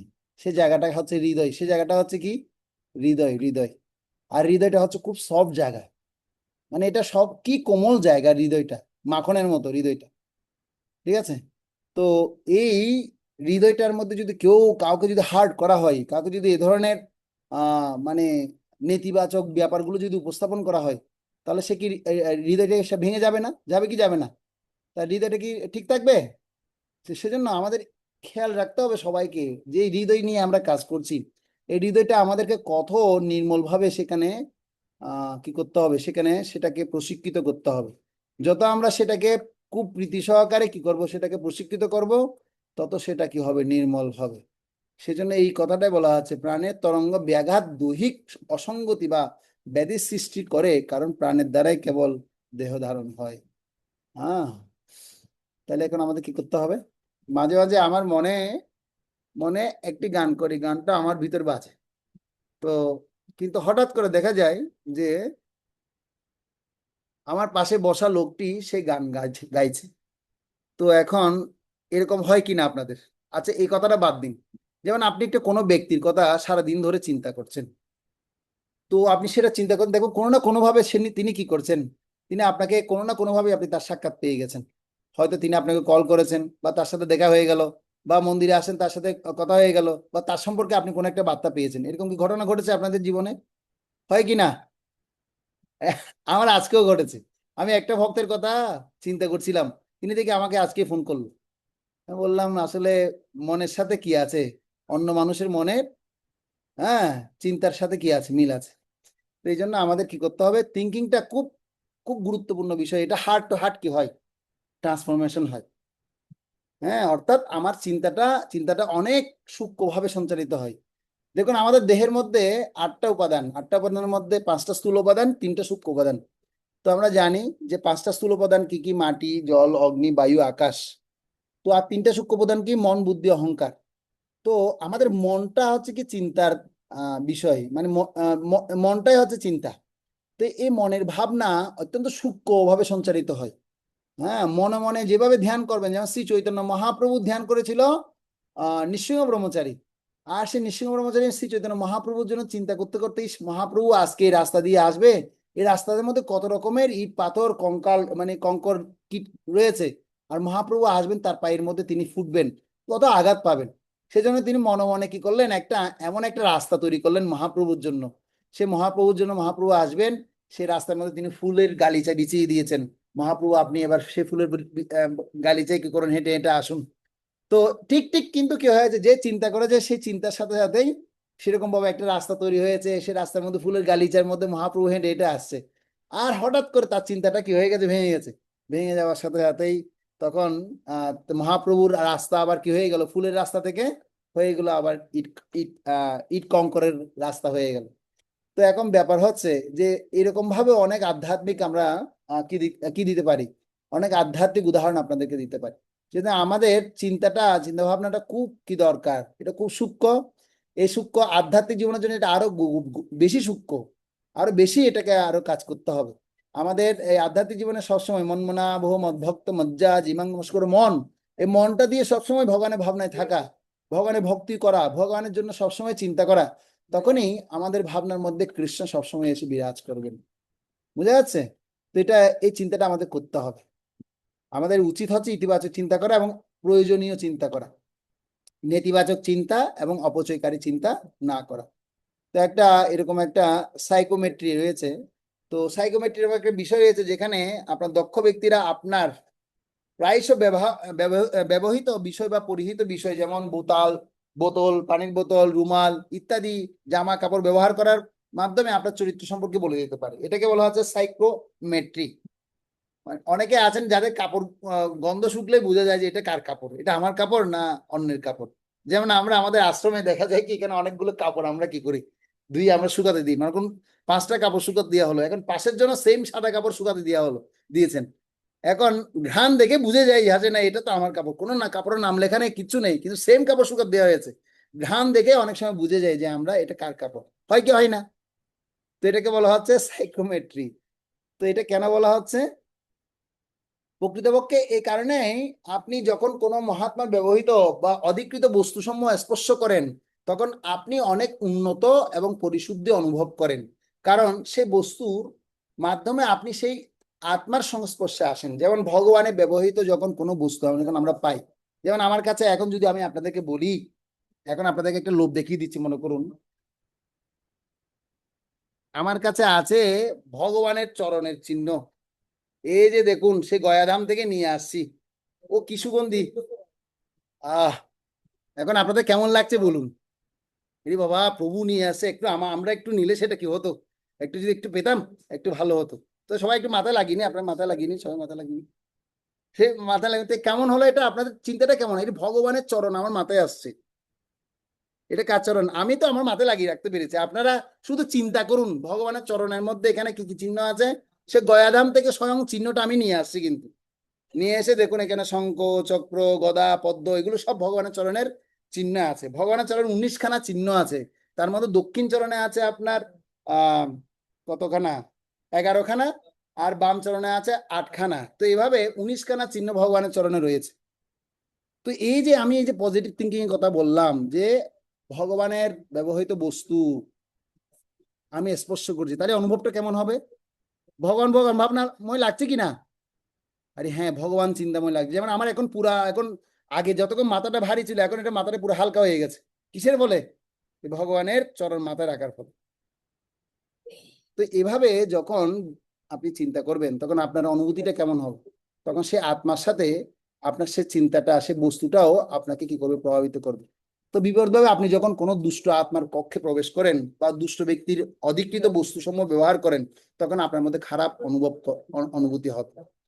হ্যাঁ, তো এই জন্য আমাদের এখানে কিছু এক্সাম্পল আপনাদেরকে দিয়েছে। ছেলেদের কথা বলা হচ্ছে, আপনারা মেয়েরা মেয়েদের দিকে ধরে নেবেন আর ছেলেরা ছেলেদের দিকে ধরে নেবেন ব্যাপারটা, ঠিক আছে? তো এই জন্য খুব সাবধানে আমাদের এই ব্যাপারগুলো কি করতে হবে, দেখতে হবে। তো এখন আমাদের পর্ব হচ্ছে কিভাবে পজিটিভ চিন্তা করা যায়, ঠিক আছে? তো এখানে একটা উদাহরণ দেওয়া আছে, দেখুন জাহাজ যখন সমুদ্রে নামে তখন জাহাজের চারিদিকে শুধু জল আর জল থাকে। জাহাজ যাত্রী যতক্ষণ জাহাজে থাকবে ততক্ষণ নিরাপদে থাকবে, আর জাহাজ থেকে যদি না নেমে লাফ দিবে তাহলে কোথায় ডুবে যাবে? সমুদ্রে ডুবে যাবে। তো এখন ব্যাপার হচ্ছে যে একইভাবে এই জগৎ হচ্ছে সাগরের মতো, জীবন হচ্ছে সমস্যা। তাই সঠিক আহ তাই সঠিক জাহাজে সঠিক চিন্তা এবং ভালো সঙ্গ করলে কোনো সমস্যা হবে না। শিলা প্রভুপাদের এই ইসকন নামক জাহাজে আমরা এখন ঢুকেছি। তো এই জন্য আমাদের ইসকন নামক জাহাজের মধ্যে আমাদের সবসময় কি করতে হবে? থাকতে হবে, এখান থেকে লাফ দিয়ে যাবে না। কারণ হচ্ছে কি এই জাহাজের সম্পূর্ণ পরিচালনার দায়িত্ব নিয়েছেন শিল প্রভুপাদ। তিনি এমন ভাবে সুযোগ তিনি চালিয়ে আপনাদেরকে গন্তব্যে পৌঁছে দিবেন, তো সেখান থেকে আপনারা ভগবত ধামে পৌঁছে যেতে পারবেন, এই জাহাজে চড়েই ভগবত ধাম চলে যেতে পারবেন, ঠিক আছে? একবার একটা সায়েন্টিস্ট বলছেন, প্রভুপাদের কমেন্টস করে, মানে প্রভুপাদ যে সোসাইটি নির্মাণ করেছেন, বলছে প্রভুপাদ এমন একটা গৃহ নির্মাণ করেছেন, যে গৃহে সবাই কি করতে পারবে? থাকতে পারবে, যে গৃহে কি করবে? সবাই অবস্থান করতে পারবে। তো শিল প্রভুপাদ দক্ষ সুব্যবস্থাপনায় তিনি আমাদেরকে নিয়ে যাবেন। এই জন্য বলা হচ্ছে, একটা উদাহরণ দেওয়া আছে, ব্ল্যাকবোর্ডে যত বেশি কালো হবে তত লেখা তত বেশি বোঝা যাবে, রাত যত গভীর হয় প্রভাত তত নিকটে আসে। তো এই জন্য কৃষ্ণ বলছেন, যস্যাহম অনুগৃহ্ণাতি পরিষ্যে তদ্দনং তদ্দনং তদ্দনং শোনই তত অদনং ত্যাজন্তি অশ্ব স্বজানা দুঃখী দুঃখ দুঃখিতম। শ্রীমদ ভাগবতমের এটা 10ম স্কন্ধের 18দশ অধ্যায়ের 8 নম্বর শ্লোকে কথা বলা হচ্ছে, যে করে আমার আশ আমি করি তার সর্বনাশ, তবু যে না ছাড়ে আমার পাশ আমি তার দাসের দাস। মানে ভগবানের পাশ যখন কেউ ছাড়বে না তখন তিনি তার কি হয়ে যান? দাস হয়ে যান। ভগবান আমাদেরকে অনেক পরীক্ষা দিবেন। এই কৃষ্ণনবমীতে আমরা আসছি, আপনাদেরকে একটা বলি ব্যাপারটা। প্রথমে কৃষ্ণনবমীতে যারা আসছেন, আপনারা এখন যারা অনুশীলন করছেন, প্রথম কৃষ্ণায়িতে হচ্ছে কি দেখতে খুব আনন্দ, খুব উৎফুল্ল আপনারা প্রাপ্ত হন। যখন 5 বছর 10 বছর যখন কাটাবেন, তখন বলবো ভাই কিরে বাবা একটু নিরস নিরস মনে হচ্ছে। কেন? কারণ বিভিন্ন রকম বৈষ্ণব অপরাধ হয়েছে, বিভিন্ন রকম কিছু অনেক কিছু হয়েছে, একটু নিরস নিরস মনে হবে। তার মানে উদাহরণ দেওয়া আছে এটাকে গুফার মতো, আপনার গুফার মধ্যে প্রবেশ করেছেন। গুফার মুখে হচ্ছে প্রথমে কি দেখবেন? সম্পূর্ণ আলো, আর ভিতরে হচ্ছে পুরো অন্ধকার। মানে এখানে আমার অনেক জার্নি করতে হবে, হ্যাঁ অনেক জার্নি এগিয়ে এগিয়ে এগিয়ে গিয়ে পরবর্তী মুখটা হচ্ছে কি? আলো। সেখানে শুধু আলো আর আলো। কৃষ্ণ হয় সূর্য সম, মায়া হয় অন্ধকার, যাহা কৃষ্ণ তাহা নাহি মায়ার অধিকার। তো সেজন্য আমাদের কি করতে হবে? কৃষ্ণের চরণ যখন আমরা ধরবো, তখন আমাদের সমস্ত রকমের মায়া অন্ধকার গুলো দূরীভূত হয়ে যাবে। আমরা নিকটস্থ গন্তব্যে যতক্ষণ পর্যন্ত পৌঁছাতে পারবো না, ততক্ষণ এই প্রচেষ্টাটা আমাদের করতেই হবে। এই প্রচেষ্টাটা কি করতে হবে? আমাদেরকে চালিয়ে যেতেই হবে। ঠিক আছে? তো এই জন্য আমাদের এখন কি করতে হবে? আমাদের জীবনের সমস্যা সবসময় থাকবে। যত বেশি সমস্যা আসবে, বুঝতে হবে আমাদের উপর পরমেশ্বর ভগবানের কি হচ্ছে? কৃপা হচ্ছে। হ্যাঁ, দুঃখ থাকলেও ভালো থাকবেন। দুঃখে থাকলে আপনি ভগবানকে কি করতে পারবেন? ভগবানকে মনে করতে পারবেন। Just 1 minute.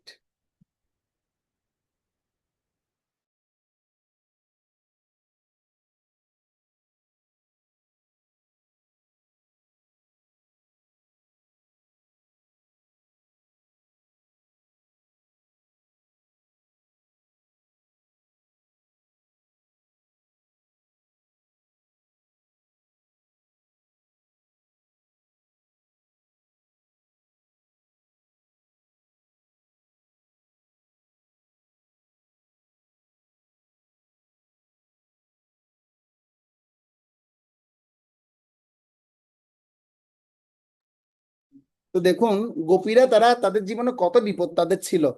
তো বিপদ আমাদের সব সময় থাকবে। যিনি কৃষ্ণ ভক্ত তাকে অনেক পরীক্ষা তাকে দিতে হবে। আর যখন আমরা কৃষ্ণকে ভালো মতো জানবো, বুঝবো, ভালো মতো উপলব্ধি করতে পারবো, তখন আমাদের এই দুঃখগুলো দুঃখ মনে হবে না। হ্যাঁ, গোপীরা বলছেন হে বাসি, তুমি কত মহান, তুমি কত শ্রেষ্ঠ, তুমি কত সৌভাগ্যবান যে তুমি কৃষ্ণ অধরামৃত সবসময় পাচ্ছ। তো যেমন গোপীরা খুব আক্ষেপ করে বাসিকে খুব কি করছে, বলছে তুমি সবসময় কৃষ্ণ টোটে লেগে থাকো। আর বাসি বলছে আরে বাবা, তুমি জানো আমার এই কৃষ্ণের মুখে আসতে গেলে আমার কত পরিশ্রম করতে হয়েছে। কি কি পরিশ্রম করতে হয়েছে? বাসি এবার বলছে আরে দেখো গোপীগণ, তোমরা আমার কাহিনী পুরোপুরি জানো না। জানলে কখনো এই কথা তোমরা কি করতে না, কখনো এই কথা বলতে না। তখন বাসি কি বলছে? আমি ছিলাম নদীর তীরে মা বাবার সাথে বাঁশবনে। তখন কি হয়েছে? এই মা বাবা থেকে আলাদা করে কেটে নিয়ে আসছে। যে বাঁশি বানায় সে বাঁশিটা কি করছে? সে বাঁশটা কেটে নিয়ে চলে আসছে। আর গ্রীষ্মকালে রোদের মধ্যে, সম্পূর্ণ রোদের মধ্যে আমাকে শুকিয়েছে, শীতকালে ঠান্ডা জলে ভিজিয়েছে, আর টুকরো টুকরো করে কেটেছে। কাটার পরে ফুটো করেছে। ফুটো করার পর তারপর কি করেছে? সে ফুটোগুলোকে এবার যেটা যেটা ছিদ্র ঠিক নেই সেটাকে বাতিল করেছে, আর যেটা যেটা ঠিক আছে সে ঠিকঠাককে রেখে বাঁশি বাজানো হয়েছে। তো এই যে আমরা একটা প্রসেসের কথা দেখলাম, তো বাসি বলছে আমি এত তাড়াতাড়ি কৃষ্ণের মুখে আসিনি, তার জন্য আমাকে অনেক কি করতে হয়েছে, অনেক আমাকে দুঃখ ভোগ করতে হয়েছে। তা আমরা কৃষ্ণের চরণে যাওয়ার জন্য মাত্র সবে প্রস্তুতি নিয়েছি। হ্যাঁ, তো আমাদেরকেও সমস্ত অনর্থগুলো আমাদের দূর করতে হবে না? আমাদের সবাই শুরু হয়েছে শ্রদ্ধা, সাধু সঙ্গ, এরপর ভজন ক্রিয়া শুরু হবে, তারপর অনর্থ নিবৃত্তি যাবে, তারপর কি আসবে? নিষ্ঠা আসবে, রুচি আসবে, তারপর ভাব আসবে, রুচি আসবে, আসক্তি, আসক্তি, রুচি, ভাব, তারপর হচ্ছে প্রেমের স্তর। তো এই প্রসেসটা কিন্তু এত সহজ একটা স্তর প্রসেস না। এটার জন্য আমাদের প্রিপারেশন নিতে হবে। এখন আমরা আছি আদৌ শ্রদ্ধার মধ্যে, হয়তো কেউ আছেন ভজন ক্রিয়াতে, কেউ আছেন অনর্থ নিবৃত্তে, এই মধ্যে পড়ে আছি, এর থেকে উপরে এখনো উঠতে পারছি না। বুঝে যাচ্ছে? তো এগুলো ডিটেলস হয়তো আপনাদেরকে প্রভু আরো বিভিন্ন ক্লাসে আপনাদেরকে সেটা জানাবো। যে জন্য আমাদের এখানে উদাহরণ দিয়ে বোঝানো হচ্ছে, আরো অনুপ্রেরণা দেওয়া হচ্ছে, স্বর্ণকে যত বেশি পুরানো হবে তত বেশি খাঁটি হয়। যত বেশি সমস্যা আসবে, বুঝতে হবে আমাদের খাঁটি হওয়ার সুযোগ আমরা পাচ্ছি। যত আমাদের কি আসবে, মানে কি স্বর্ণামৃতে বাধা আসবে, এটাকে আপনারা বিপদ মনে করবেন না। কুন্তী মহারানী বলছেন বিপদ সন্তুষ্ট, হে হে কৃষ্ণ, তুমি আমাকে আরো বিপদ দাও, আমার এরকম সুখ আর দরকার নেই। কেননা কৃষ্ণ যখন তাদেরকে ছেড়ে চলে যাচ্ছেন, তখন কুন্তী মহারানী খুব কান্না করে করে তার কাছে প্রার্থনা করে বলছে আমার এরকম সুখের দরকার নেই, তুমি কৃষ্ণ আমার কাছেই থাকো।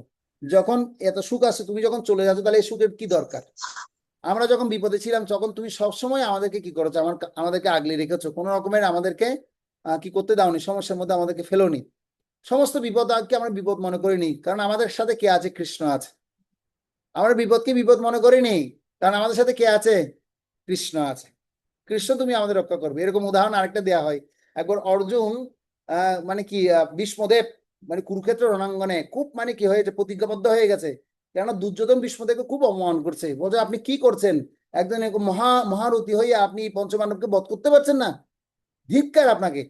আর ভীষ্মদেব খুব ক্ষেপে গিয়ে সে কি করেছে, সে প্রতিজ্ঞা নিয়েছে, আমি কালকেই 5 ভাইকে কি করব, এই 5টা বান দিয়ে বধ করব।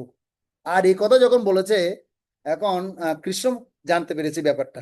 কৃষ্ণ এখন অর্জুনকে বলছে, অর্জুন কালকে তো তোমাদেরকে মেরে ফেলবে, কিছু একটা করো প্ল্যান। বলছে আমি কি করব, আমার কিছু করার নেই, আমার শুধু কাজ হচ্ছে তোমাকে প্রার্থনা করা, আর রক্ষাকর্তা হচ্ছে তুমি, মারবি রাখবি জয় ইচ্ছে তোমারই। রক্ষাকর্তা হচ্ছে কে? কৃষ্ণ। মারবেও তুমি, রাখবেও তুমি, এখানে আমি এত টেনশন করে কি করব? আমি টেনশন নিব না, আমি টেনশন তোমাকে দিয়ে দিলাম। তো আমাদেরকেও কি করতে হবে, মারা এবং রক্ষা করার দায়িত্ব কৃষ্ণকে দিয়ে দিতে হবে। এখানে আমি আর আপনি কি করতে পারবো না, নিজেদেরকে রক্ষা করতে কখনোই পারবো না। তো সেজন্য এই কৃষ্ণ আমাদেরকে যে বিপদ আমাদেরকে দিল, সেই বিপদটাকে আমাদের কি করতে হবে, এটা আমাদের সুহাস্যে হাস্য বদনে আমাদেরকে গ্রহণ করতে হবে। ঠিক আছে? তো এই জন্য দেখুন, আমাদের জীবনে তাই ইতিবাচক চিন্তা মানে আমাদের জীবনে কি করা, সমস্যা আসবে কিন্তু এটিকে শুদ্ধ হওয়ার সুযোগ হিসেবে মনে করতে হবে। ঠিক আছে? তো আমাদেরকে কি করতে হবে, ইম্পসিবল কথাটাকে বাদ দিয়ে পসিবল রাখতে হবে। পসিবল মানে সম্ভব, অসম্ভব কিছু নেই। আমরা বাল্য শিক্ষায় একটা পড়া পড়েছি, মনে আছে? হ্যাঁ, যে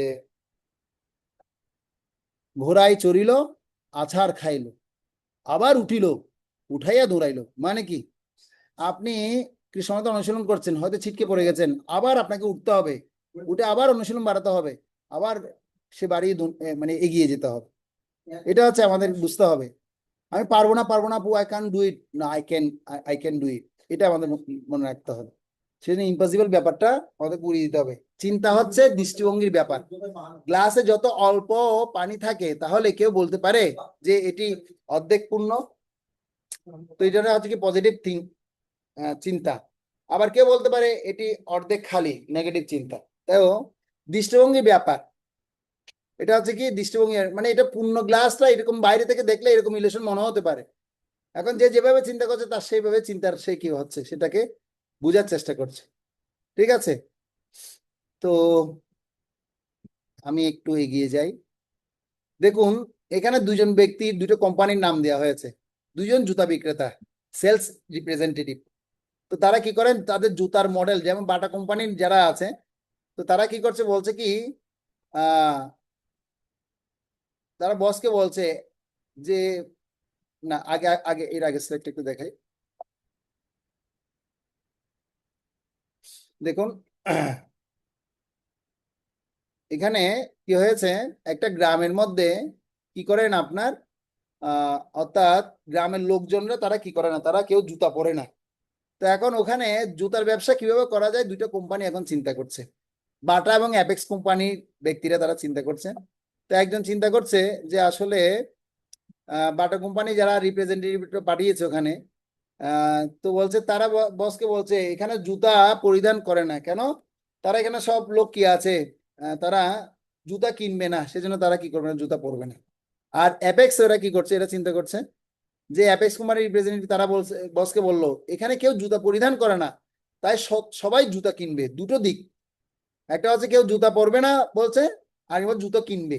তো যে জুতো কিনবে বলছে সে কিন্তু কি করছে, সে মানে যেন তেন ভাবে সেই জিনিসটাকে ডিস্ট্রিবিউশন করে সেখানে আয়ত্ত করার চেষ্টা করছে। সেজন্য আমাদের মধ্যে কি করতে হবে, যে এই খারাপ বিষয়গুলো থেকে মধ্যে থেকে ভালো জিনিসটা আমাদের খুঁজে আনতে হবে। খারাপ জিনিসের মধ্যেও ভালো কিছু খুঁজে বের করে নেওয়াটা হলো ইতিবাচক দৃষ্টিভঙ্গির দিক। চাণক্য পণ্ডিত বলছেন, বিষের মধ্যে যদি একটু অমৃত থাকে তাহলে তা গ্রহণ করা উচিত। বুঝা যাচ্ছে? মানে বিষবৎ ব্যক্তির সাথে হয়তো আপনি মিশে আছেন, কিন্তু তার মধ্যে এমন একটা কোয়ালিটিস আছে যার কারণে আপনি তার সাথে কি করতে হচ্ছে, থাকতে হচ্ছে। তাহলে তাকে সেটা কি করা উচিত, সেটা সেই অমৃত জিনিসটা তার থেকে কি করতে হবে, গ্রহণ করতে হবে। হ্যাঁ, বলা হচ্ছে স্বরাজহংস, মানে রাজহংসের মতো হতে হবে। রাজহংসকে কি করা হয়, জল এবং দুধ মিক্স করে দিলে সে দুধটুকু গ্রহণ করে, জলটুকু কি করে দেয়, ছেড়ে দেয়। আমাদের ভালোটুকু গ্রহণ করতে হবে আর খারাপটুকু বর্জন করতে হবে। যদি ময়লা স্থানে স্বর্ণ পড়ে থাকে তবে তা কি করা উচিত? গ্রহণ করা উচিত। ঠিক একইভাবে কেউ নিচু কুলে জন্মগ্রহণ করা সত্ত্বেও যদি বিদ্বান হয়, সে যদি শিল্পী হয়, পণ্ডিত হয়, নৃত্যকলায় প্রবৃত্তি জানে, তাহলে তাকে উচ্চ বংশজাত ব্যক্তির উচিত সেই শিক্ষকের নিকট থেকে বিদ্যা গ্রহণ করা। যেমন রাজা রুহুগণ শিক্ষা লাভ করেছিলেন কার কাছ থেকে? জড়বরদের কাছ থেকে।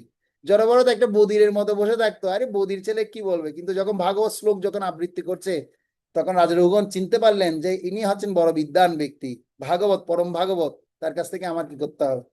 তাকে এই শিক্ষা নিতে হবে। তো এই জন্য ইতিবাচক চিন্তা কখন কার্যকরী হবে? যখন আপনি দেখুন, উদাহরণ দেওয়া হচ্ছে একটা, সিলেটে একজন লোক আসছে যে কখনো আগে সিলেট আসেনি, সে শাহজালাল আন্তর্জাতিক বিমানবন্দরে যাবে। সে গুগল ম্যাপ ব্যবহার করে তার গন্তব্যে পৌঁছানোর জন্য গাড়ি চালাচ্ছে, কিন্তু দুঃখজনক বিষয় হচ্ছে সে ভুলক্রমে সিলেটের ম্যাপ দেখার পরিবর্তে ঢাকার ম্যাপ দেখছে। তো এখন ব্যাপার হচ্ছে, যদি এই অবস্থায় হয় তাহলে সে কি তার সঠিক গন্তব্যে যেতে পারবে? সঠিক গন্তব্যে যাওয়ার জন্য তার ম্যাপটা কি সঠিক, তার ম্যাপটাও তো কি দরকার, একটা সঠিক ম্যাপ দরকার, না হলে তো সে সঠিক গন্তব্যে যেতে পারবে না। পারবে কি? পারবে না। সেজন্য সঠিক গন্তব্যে যেতে হলে আমাদের অবশ্যই সে ম্যাপটারও দরকার আছে। আমাদের জানতে হবে আমাদের জীবনের ম্যাপটা কি রয়েছে। একজন লোকের অনেক টাকা আছে, ধন সম্পত্তি আছে, যশ আছে, কিন্তু তার চরিত্র যদি ঠিক না থাকে তাহলে সে ধন সম্পত্তির কোনো মূল্য আছে? আপনারা বলুন। আমরা একটা প্রবাদ পড়ি না যে health is lost, something is lost, money is lost, nothing is lost, but character is lost, everything is lost. তো এখন ব্যাপার হচ্ছে, চরিত্র যদি না থাকে, যশ, ধন সম্পদ, টাকা পয়সা থাকলেও সেগুলোর কোনো মূল্যই নেই। তাকে বলে চরিত্রহীন ব্যক্তি। প্রথমে এটাই বলবো, সে চরিত্রটা অনেক মানব জীবনে অমূল্য সম্পদ। হ্যাঁ, তো চরিত্রটা যদি না থাকে আরগুলো কোনো কি নেই। হয়তো অনেকে ঐশ্বর্য থাকতে পারে, কিন্তু ঐশ্বর্য থাকলে হবে না, তার চরিত্রটা কি করা উচিত, দেখা উচিত। এই কথাই আপনাদেরকে বললাম। সেজন্য যে কোনো কঠিন পরিস্থিতিতে যাতে আমাদের চরিত্র নষ্ট না হয়, পঞ্চপাণ্ডবগণ শত প্রতিকূলতা সত্ত্বেও তাদের চরিত্র নষ্ট করেনি। সে কারণে তারা এখনো মহিমান্বিত হয়েছেন, এখনো আমরা তাদের কথা আলোচনা করছি। আমাদের একজন প্রভু বলেন যে আসলে যে এই জগতে এমন কোনো ব্যক্তি নেই যে তোমাকে নষ্ট করবে। তুমি যদি নষ্ট হতে না চাও, পৃথিবীর এমন কোনো কি নেই যে আহ কোনো কিছু শক্তি নেই যে তোমাকে নষ্ট করবে, তোমাকে চেতনা ভ্রষ্ট করবে। কিন্তু তুমি যদি নষ্ট হতে চাও, তোমার গুরুদেব যদি তোমার স্বয়ং তোমার পাশেও বসে থাকে, তুমি নষ্ট হবেই। বুঝে যাচ্ছে কি বলেছি? কথাটা বুঝতে পেরেছেন আপনারা? আপনি যদি নষ্ট হতে চান, আমি যদি নষ্ট হতে চাই, আমার গুরুদেব যদি আমার পাশে বসে থাকে, তাহলে কোনো কোনো কিছু হবে না, আমি নষ্ট হবই। আর যদি আমি নষ্ট হতে না চাই, পৃথিবীর এমন কোনো শক্তি নেই যে আমাকে নষ্ট করবে। ঠিক আছে? এই জন্য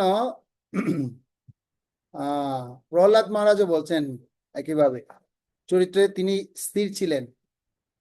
তো আমাদের এই প্রহ্লাদ মহারাজ জীবন থেকে এটা শিক্ষা লাভ করতে হবে যে প্রহ্লাদ মহারাজ তিনি কত কষ্ট তিনি প্রাপ্ত হয়েছেন, তথাপি তিনি পজিটিভ থিঙ্কিং, সবসময় ভগবান, সব জায়গায় তিনি ভগবানকে দেখতে পেয়েছেন। তো আমাদের জীবনের এই মহাজন থেকে, প্রহ্লাদ মহারাজ হচ্ছেন একজন আমাদের মহাজন, মহাজন থেকে সে শিক্ষা লাভ করা উচিত। আমাদের ম্যাপ অর্থাৎ চরিত্র ঠিক থাকতে হবে, সব সময় সফল হতে হবে, এটা আমাদের জীবনের উদ্দেশ্য না। চরিত্র ঠিক থাকলেই আমাদের ইতিবাচক চিন্তা কার্যকরী হবে, অন্যথায় নয়। ঠিক আছে? তাহলে চরিত্র কিভাবে নষ্ট হয়ে যায়? এই যে 4টা নিয়ম ব্রেক করার কারণে চরিত্র নষ্ট হয়।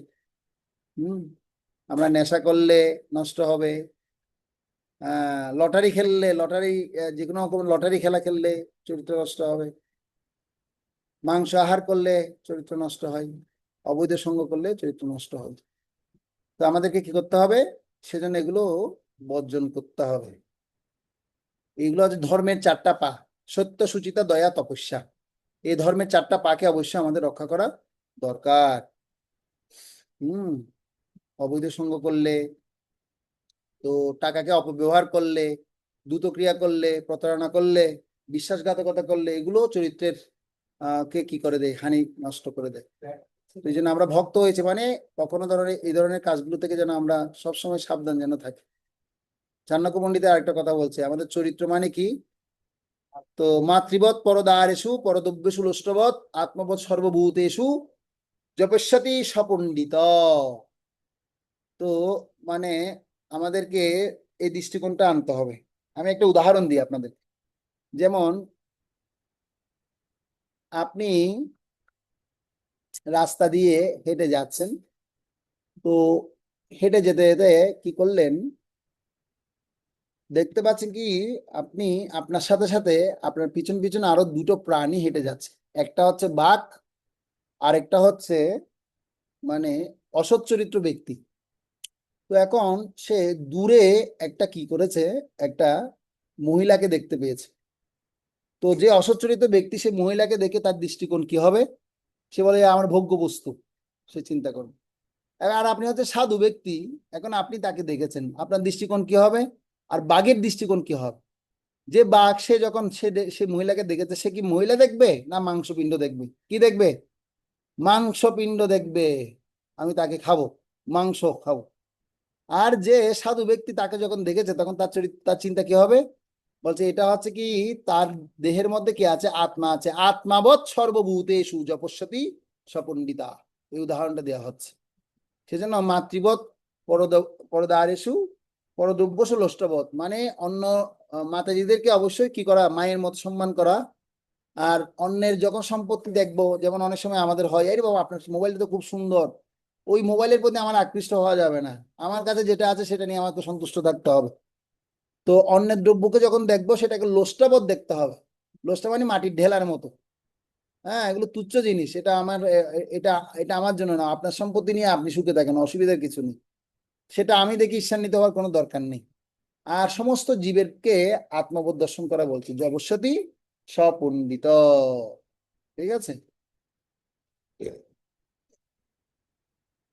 তো আমরা আমাদের আলোচনার প্রায় শেষ পর্যায়ে চলে আসছি। তো গন্তব্যবিহীন জীবন মানে হচ্ছে গোলপোস্ট ছাড়া ফুটবল খেলার মতো, এবং লক্ষ্যবিহীন গাড়ি চালানোর মতো। যদি আপনি দেখুন ফুটবল খেলা আমরা দেখতে পাই, যদি আর কি গোলবার যদি না থাকে, তাহলে সেই খেলার কোনো মূল্য আছে? নেই। আপনি গাড়ি চালাচ্ছেন চালাচ্ছেন, যদি কোনো গন্তব্য না থাকে, তাহলে সেই গাড়ি চালানোর কোনো মূল্য আছে? যেমন এখানে একটা উদাহরণ দেওয়া আছে, যে একটা গল্প, একটা শিক্ষা আছে, যে একবার এক বরযাত্রী তারা তাদের গন্তব্যস্থানে যাওয়ার জন্য কি করছেন, তারা একটা জাহাজের মধ্যে, শিপের মধ্যে উঠেছেন। তো তারা এখন সেই শিপের মধ্যে উঠে বসে আছেন। এদিক দিয়ে আহ কি করা হলো, যে নৌকা চালক, সেই নৌকা চালককে বলা হলো যে আপনারা এখন কি করুন, এবার চালাতে পারেন, এখন চলুন আমরা আমাদের গন্তব্যস্থানে যাই। এখন নৌকা অর্থাৎ যে মাঝি, সে নৌকা চালাচ্ছে আর চালাচ্ছে, চালাচ্ছে আর চালাচ্ছে, কিন্তু গন্তব্যে আসতে পারছে না। বরযাত্রী বিরক্ত হয়ে বলছে, কি করছেন রে ভাই, রাত তো হয়ে যাচ্ছে মনে হচ্ছে, এখন আমরা আমার গন্তব্যে আসতে পারছি না, পৌঁছে যাওয়ার কথা 2 ঘন্টায়, এখন এখানে 4 ঘন্টা হচ্ছে, কিন্তু এখনো তো আমরা আসতে পারছি না। তো পরে দেখা যাচ্ছে কি, সেই সমস্যাটা খুঁজে পেলো কি, যে আস্তে আস্তে যখন ভোর হচ্ছে, দেখতে পাচ্ছে কি আসলে তারা নৌকা চালাচ্ছে আর চালাচ্ছে, কিন্তু নৌকার দড়িটা কি করেনি, সেই জায়গা থেকে খুলেনি, অর্থাৎ সেই জায়গায় শুধু চালিয়েছে। বুঝে গেল কি বলতে চাইছি? আর তারা গন্তব্যে পৌঁছাবে কি, সে তো মনোযোগটাই দেয়নি, সেটাই ভুল করে বসে আছে। সেজন্য আমাদেরকেও এই ব্যাপারে কি করতে হবে, সজাগ থাকতে হবে। আমার লক্ষ্যবস্তু যদি যেতে হয়, তাহলে আমি যদি আমার এই ধরনের অবিদ্যাগুলো যদি শরীরের মধ্যে রেখে দিই, তাহলে আপনি এরকম দড়ি বাঁধা নৌকা চালানোর মতো, নৌকা শুধু চলবে আর চলবে, কিন্তু কি গন্তব্য পৌঁছাতে পারবো না। সেজন্য আমাদের হৃদয়ের মধ্যে যে বাসনা আছে, ভোগ বাসনাগুলোকে আমরা পরিত্যাগ করে আমাদের গন্তব্যে আমাদেরকে করতে হবে, পৌঁছাতে হবে। এই জন্য ভগবান কৃষ্ণ বলছেন আমার ভক্ত হও, মানে গন্তব্য স্থির করো। কি গন্তব্য স্থির করতে? ব্যবসায়িকা বুদ্ধি একে হো কুরু নন্দন ভূষাকা অনন্তস্য বুদ্ধয় অবব্যবসায়ী নাম। বলছে যারা এই পথ অবলম্বন করেছে তাদের নিশ্চয়াত্মিকা বুদ্ধি একনিষ্ঠ। হে কুরুনন্দন, অস্থির চিত্ত সকাম ব্যক্তিদের বুদ্ধি বহুশাখা বিশিষ্ট ও বহুমুখী। সেজন্য আমাদেরকে বহুমুখী হলে হবে না, আমাদের শান্ত হতে হবে, স্থির হতে হবে। তখন আস্তে আস্তে আমরা এই কুরুনন্দনের চরণ কি করতে পারবো, ধরতে পারবো।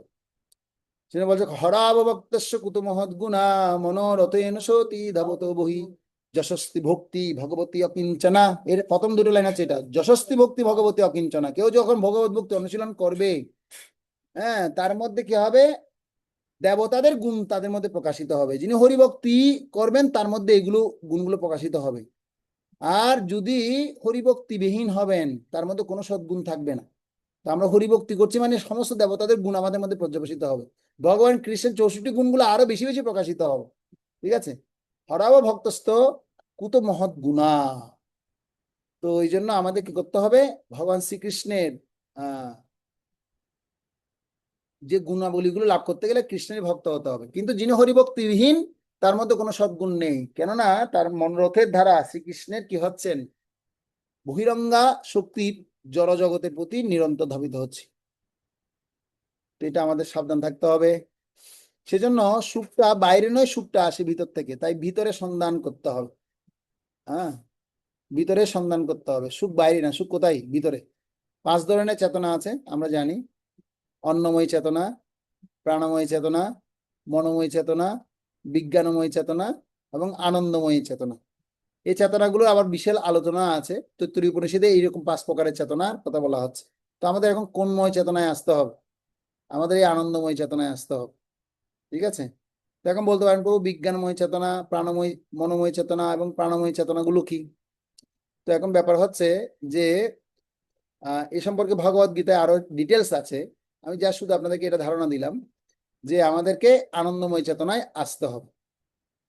এই জগতে বেশিরভাগ লোক চেতনা হচ্ছে অন্নময়, অর্থাৎ খাও দাও ফুর্তি করো, দুনিয়াটা মস্ত বড়, যত খুশি ইন্দ্রিয় তৃপ্তি উপভোগ করো, এটা হচ্ছে কি ময় চেতনা, অন্নময় চেতনা। এবং প্রাণময় স্তরে আছে যারা, যার কারণে তারা তাদের জীবনের লক্ষ্য সম্পর্কে জানে না, এইম সম্পর্কে তাদের কোনো লক্ষ্যই নেই। ঠিক আছে, আমি এবং আমার এই এই যে যে চিন্তা, এটি হচ্ছে স্বার্থপরতা। সেজন্য স্বার্থপরতা 2 ধরনের, সংকুচিত স্বার্থপরতা আর একটা হচ্ছে প্রসারিত স্বার্থপরতা। তো যাক, অনেক কিছু বিষয় আমি আপনাদেরকে আলোচনায়, আজকে প্রসঙ্গ রয়েছে প্রায় আমার কাছে 80খানা স্লাইড রয়েছে। তো আমি চাইছি আজকে আর সেই আলোচনা করব না। তো আপনাদের এই এখন যে আলোচনা হয়েছে, আমি যদি আরেকবার সুযোগ পাই এই এই সেশনটা আরেকবার আপনাদের আরেকটা ক্লাস আপনাদেরকে নিতে পারি। তো সেটা কখন হবে জানি না, তবে আপনারা এই পর্যন্ত কি রাখুন, খেয়াল রাখুন যে আমরা একটু আলোচনা করলাম, চেতনা পর্যন্ত আলোচনা করলাম, যে আমাদেরকে অবশ্যই আমি এবং আমার এই যে চিন্তাটা, এই চিন্তাটা থেকে বের হতে হবে। এটা হচ্ছে স্বার্থপরতা। 2 ধরনের স্বার্থপরতা রয়েছে, সংকুচিত এবং প্রসারিত। ঠিক আছে, সংকুচিত সংকুচিত এবং প্রসারিত সেই বিষয়টা বলে শেষ করছি। তো সংকুচিত থেকে আমাদের কি হতে হবে, প্রসারিত হতে হবে। হ্যাঁ, তো যেমন উদাহরণ দেওয়া আছে, পিতার 2 সন্তান, আহ একটি মিষ্টি আনা এবং কে খাবে, এটা একটা দৃষ্টান্ত দেওয়া হচ্ছে। যে পিতার 2টা সন্তান আছে, সে 2টো সন্তান কি করছে, একটি মিষ্টি আনা, মিষ্টি নিয়ে আসছেন, সে মিষ্টি আনছে। এখন এই 2টো সন্তানের মধ্যে আসলে কে খাবে? হ্যাঁ, সন্তান 2টার মধ্যে এখন চিন্তা করছে মিষ্টিটা পিতা কি করছেন, কে খাবেন? তো এখন পিতা যদি তার যদি প্রসারিত চেতনা হয়, তিনি এই সন্তানদেরকে সুন্দর মতো মিষ্টিটা কি করে দিবেন, বন্টন করে দিবেন, তাই না? তো আর যদি যেমন দেখা যায়, অনেক সময় আমরা দেখি ভূমিকম্পে অনেকে ক্ষতিগ্রস্ত হয়, হ্যাঁ, ঘর ভেঙে যায়। তো এখন অনেকের ঘর ঠিক থাকে, তো এখন যদি আমার যদি প্রসারিত চেতনা থাকে, অন্যদেরকে সহযোগিতা করে আমি তাকে আমি হেল্প করতে পারি। হ্যাঁ, তো এই সমস্ত বিষয়গুলোকে বলা হচ্ছে কি, প্রসারিত চেতনা।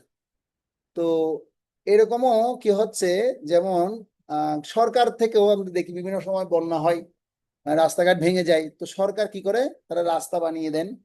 এবং আহ বানিয়ে দেওয়ার ফলে তারা কি হচ্ছে, মানে আহ কোন গ্রামের রাস্তা আগে হবে বা কি হবে, এ ধরনের একটা কি থাকে, একটা বিষয় থাকে, যেখানে কিন্তু বন্যায় তো এখন প্রায় গ্রাম ভেঙে গেছে, প্রায় গ্রামের রাস্তা ভেঙে গেছে। তো এখন সরকার তারা বিবেচনা করেন যে কোন দিক দিয়ে আগে করলে কি হবে, মানে সবাই সবার জন্য মঙ্গল হবে, সে চিন্তা করবে যখন, তার তাহলে সেটা প্রসারিত হবে। আর যদি মনে করে না, একটু এদিক দিয়ে টাকা ঘুষ টুস পেয়েছি, এদিক দিয়ে করলে ভালো হবে, এটা হচ্ছে কি সংকুচিত চেতনা, এটা প্রসারিত হচ্ছে না। তো এটাকে একটু কি করতে হবে, এটাকে ঠিক করতে হবে। তো এই বিষয়গুলোকে কি করা, আলোচনার কথা বলা হচ্ছে, প্রসঙ্গগুলো বলা হচ্ছে। সেজন্য ভগবান বলছেন ভক্ত কখনো আমি এবং আমার এই চিন্তা তিনি করেন না। তিনি কি করেন? ভক্ত চিন্তা করেন সবকিছু হচ্ছে কৃষ্ণের। ভগবান সেই জন্য ভগবান বলেছেন যে আত্মীয়তা হয় ভাই আত্মার সম্বন্ধে। প্রভুপাদ বলছেন তার ভগবদ্গীতার গানে, আত্মীয়তা নাই হয় মায়াময় গন্ধে। আত্মীয় তোমার ভাই যত জীব কোটি, কৃষ্ণের সম্বন্ধে তারা হয় পরিপাটি। তো মোটামুটি আমি আপনাদের এই প্রসঙ্গগুলো আলোচনা করলাম। তো আর কিছু প্রসঙ্গ রয়েছে, সে প্রসঙ্গগুলো আমি আরেকবার কখনো যখন সুযোগ পাবো তখন আপনাদের সাথে আলোচনা করব। না হলে আমাদের এই প্রসঙ্গ শেষ হতে আরো 1 ঘন্টা লেগে যাবে। আর 1 ঘন্টা ধরে আপনাদের শোনার মতো এরকমও এখন ধৈর্য শক্তি একটু কম হবে। সেজন্য এখানে রাখি আজকে। হরে কৃষ্ণ হরে কৃষ্ণ, কৃষ্ণ কৃষ্ণ হরে হরে, হরে রাম রাম রাম হরে।